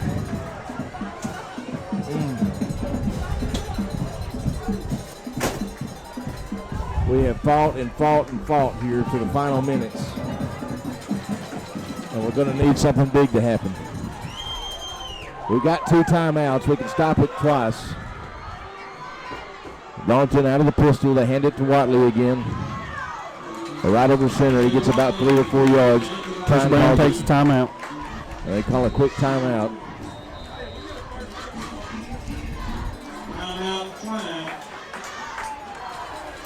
All right, let's take a 30-second timeout. We'll be back right after this. Darlington leads 35-31 with 2:06 remaining in the game. You're listening to Friday Night Football on Chattooga County Radio, AM 1180 and Sky 21 Television. United Community Bank in Somerville and Trion support the Trion Bulldogs and the Chattooga Indians and wish them much luck in tonight's game. United Community Bank operates as a community bank with local decision-making and personal attention. They have the resources to provide services and products comparable to that of much larger banks. And at United Community Bank, you'll have a better banking experience. Allow the United Community Bank team to deliver the personal attention you deserve. And good luck to the Trion Bulldogs and the Chattooga Indians in tonight's game. Well, I've got good news and bad news for everybody. Both this is the most points we've ever scored against Darlington. But the other time we had the most points, we lost that one too. Yeah, the two highest scoring games we've had against Darlington, we lost both of them if we lose here tonight. Trion trails 35-31. 2:09 left to go in the game. Gotta have a stop. And they've got it second down and 8 on our 34-yard line. They hand it to Watley again. He breaks 2 tackles in the backfield. Big hit. No gain on the play. We call a quick timeout again. It's going to be 3rd down and 8. Unless they get a first down, Burke, we're going to get the ball back. But the problem is there's not going to be hardly any time on the clock, and there's going to be that timeout we were talking about hurt. Yeah. If we would have had a time, if we wouldn't have, we had to blow a timeout earlier. It was 4th and about 5, and we didn't have the right personnel. Had too many men on the field, and we were forced to call a timeout. And I think that was back at the start of the 4th quarter. Oh me! What a ball game it is! And it ain't over yet. It's not over yet. It's not over yet.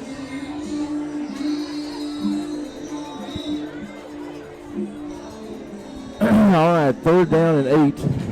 Well, Burke, if we can stop them right here, would they go for it or would they punt it? I mean, what do you think they would do? I mean, I don't know that you punt it. Being like, I don't either. It's like, what do you gain by punting it? We got to stop them first, though. 3rd down and 8. Maybe they'll throw the ball. Maybe. I wish they would, but this is going to be a run to Watley. You can bet on. Look, they ought to be an offsides penalty. Yeah, I agree 100%. The quarterback's taking his hands and moving them. Like he's calling for the ball.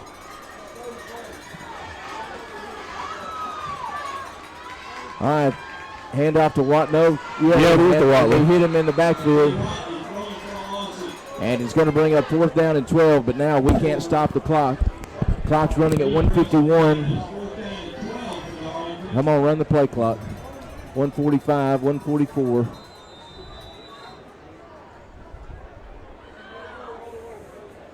Coach is probably going to let it go all the way down and take a timeout. It's 1:33, 1:32. It looks like it's going to be around 1:15 or 1:16 when they stop the clock with a timeout. So the Bulldogs are calling in a play.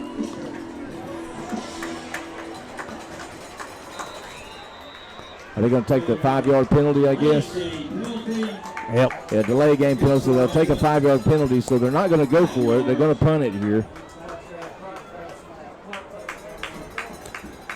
They've had a hard time with some snaps tonight. This will be a great time for a fumbled snap or something. Oh, he's trying to try to block the punt here. It doesn't appear. You know what? We kind of don't look like we want to. We got a lot of safety men back. It's a slow snap. And it's not a real good punt. Not at all. It's going to bounce it's going to bounce at the 26-yard line. So the Bulldogs will have it 1st and 10 from their own 26 with 1:07 left to go in the game. We have no timeouts. So we need a miracle of some kind here. I mean, we've busted several. Yeah, we have.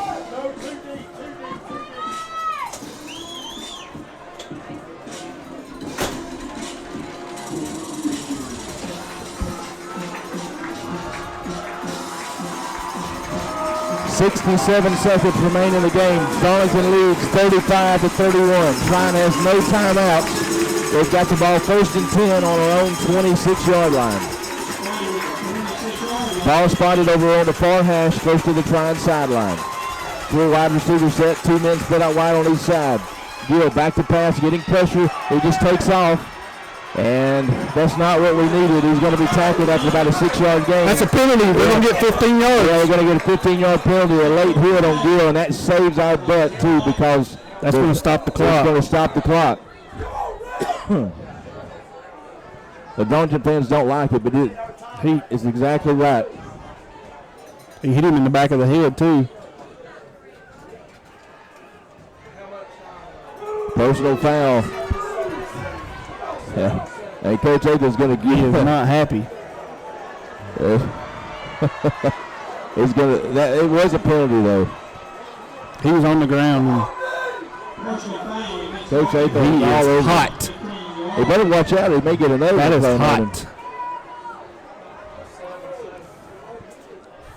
All right, first down and 10 Bulldogs after the penalty. Up at the he's still on yard line. 57 seconds remaining in the game. And Gills is going to be a screen pass to Phillips. He's out. He's got some room. He gets to the left side. He's to the 40, 35. Get out of bounds, Cole.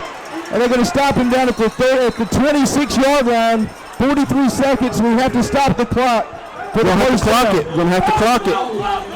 Get up to the line. Get up to the line, dogs. They haven't spotted it yet. As soon as they spot it, we'll spike the ball and stop the clock. 42-41, snap it, and we stop it with 39 seconds. They're still on the clock. They need to put about 2 or 3 seconds back on the clock.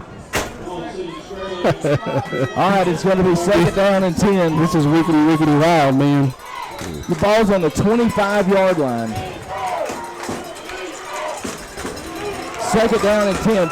The important thing is 28.7 seconds remain on the clock. Oh my goodness, what a game. 2 men out wide on each side. Ball spotted over here on the near hash. Gill out of the shotgun, empty backfield. They put Cole Phillips in motion from left to right. Gill rose to his right, looking downfield. He's going to throw it complete to Brown. And Brown, he scurried around to get a first down. No, he didn't. We're short of the first down. 28, 27, 26. Get up to the line. We've got to run a play. We can't spike it. 22, 21, 20, 19, 18, 17, 16, 15. We spike it. On 3rd and 3, we spike it. So it's going to be 4th and 3 with 16.2 seconds. Ball spotted at the 17-yard line.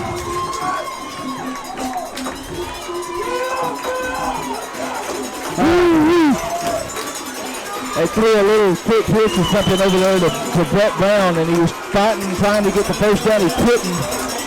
You might have time for 2 plays, maybe. We got to get a first down here. First down. It's 4th down and 3. This is the ball game. You got to have a play here. They put a man in motion right to left. Gill rose to his left, throws it complete to Tanner Rayleigh. And he gets out of bounds. He's got the first down. He's going to go out of bounds at the 12-yard line with 9.9 seconds remaining on the clock. Woo. Man, this is a barn burner. Oh, me.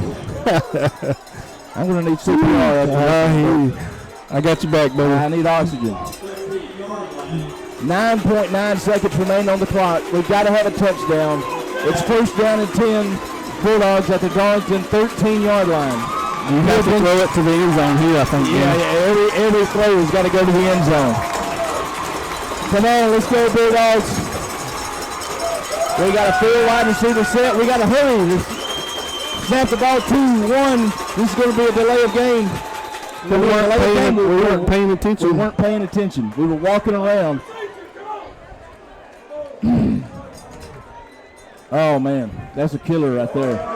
We were walking around with no urgency. And the bad thing is there's a huge play clock right there and behind the end zone, which we don't get a lot of times in high school. Yeah, so they moved it back to the 18-yard line. Bill was trying to get them to hurry up, but our slot man was just walking across the field. You cannot do that. Like Bert said, we're probably going to have time for 2 plays here. We're going to have 2 shots at the end zone from the 18. It's got to be quick, though. You can't hold on to it. Gill under center. They put a man in motion, play action. And we're going to throw it to Cole Phillips. He better get out of bounds. Oh, he runs over him! He did! Touchdown, Bulldog! They're going to mark him short! They're going to mark him out. They're going to mark him short! And the ball game's over. What? Are you kidding me? How did he not get out of bounds? Whoa. They're telling him to get back off the field. Yeah. I said there's no way the clock ran off that much. Yeah, the referees are going to put a second back on the clock. Oh, my God, this is huge. Trion's going to have one more play. Where's the ball spotted? It's going to be... Now one kid's running over here saying the game's over. They get an unsportsmanlike? Oh, this is going to be big time right here, Bubba.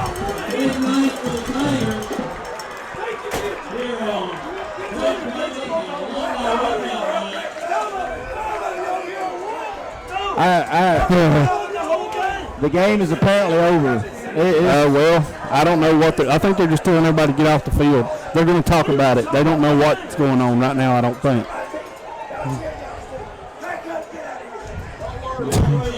I don't know what's going on over there, but it don't sound good. All right. Boy, what a call. Where would the ball be at? Would it be? I don't. It looks like it'd be down around the 6-yard line. Folks, just hang with us here. We're trying to figure out, the referees are talking about whether the game is over if they're going to put one more second on the clock. Both coaches are livid because they've already marked it down, put game over, and then they told them the game's back on. Woo, this is a big one. Yeah, it is. Zebra huddle. 1 second back on the clock. Coach Atho is going to be... They're going to put 1 second on the clock. We're going to get one more shot at this. The ball is at the 8-yard line. Oh, me, baby. We're going to lose. This may be the best high school football game I've ever seen. This is crazy. If Coach Atho doesn't get thrown out of the game, he is livid. Buddy, they've gotten their fair share of calls. There's no doubt, no doubt. Dogs still got to make a play here.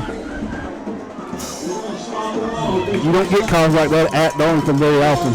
No, the ball looks like it's at the 8-yard line. So we're going to have one play. 1 second. We need one touchdown. Trying to beat the Darlington Tigers for the 4th time in the history of this series. Empty backfield. Gill out of the shotgun. They put Tanner Ray in motion from right to left. Gill rolls to his left. And is he going to run? Is he going to throw? Oh, incomplete. Oh, incomplete. Hey, got to tip your cap. This is a great ball game. Incomplete.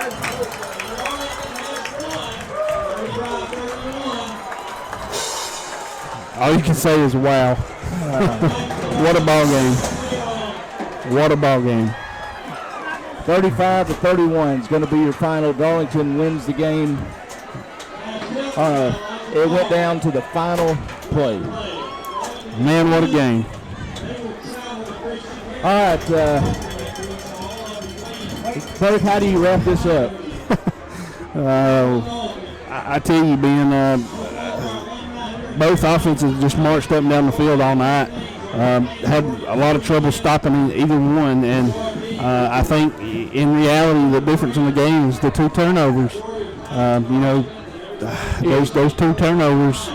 Without that, it's a totally different ball game. But the offense did their share. You score that many points against Darlington, you're probably expected to win. Burke, you're exactly right. The difference in the game was the 2 turnovers. Oh, man. Darlington got touchdowns off of both of those turnovers. And, every possession in this game counted. What a finish. What a finish. What a ball game. We said it would be a barn burner, and, man, was it ever. You know, on that last play, Bert, we were rolling to the left, and I was sitting there thinking I was wanting, if Gill would have ran it, do you think he could have got it in? I don't know.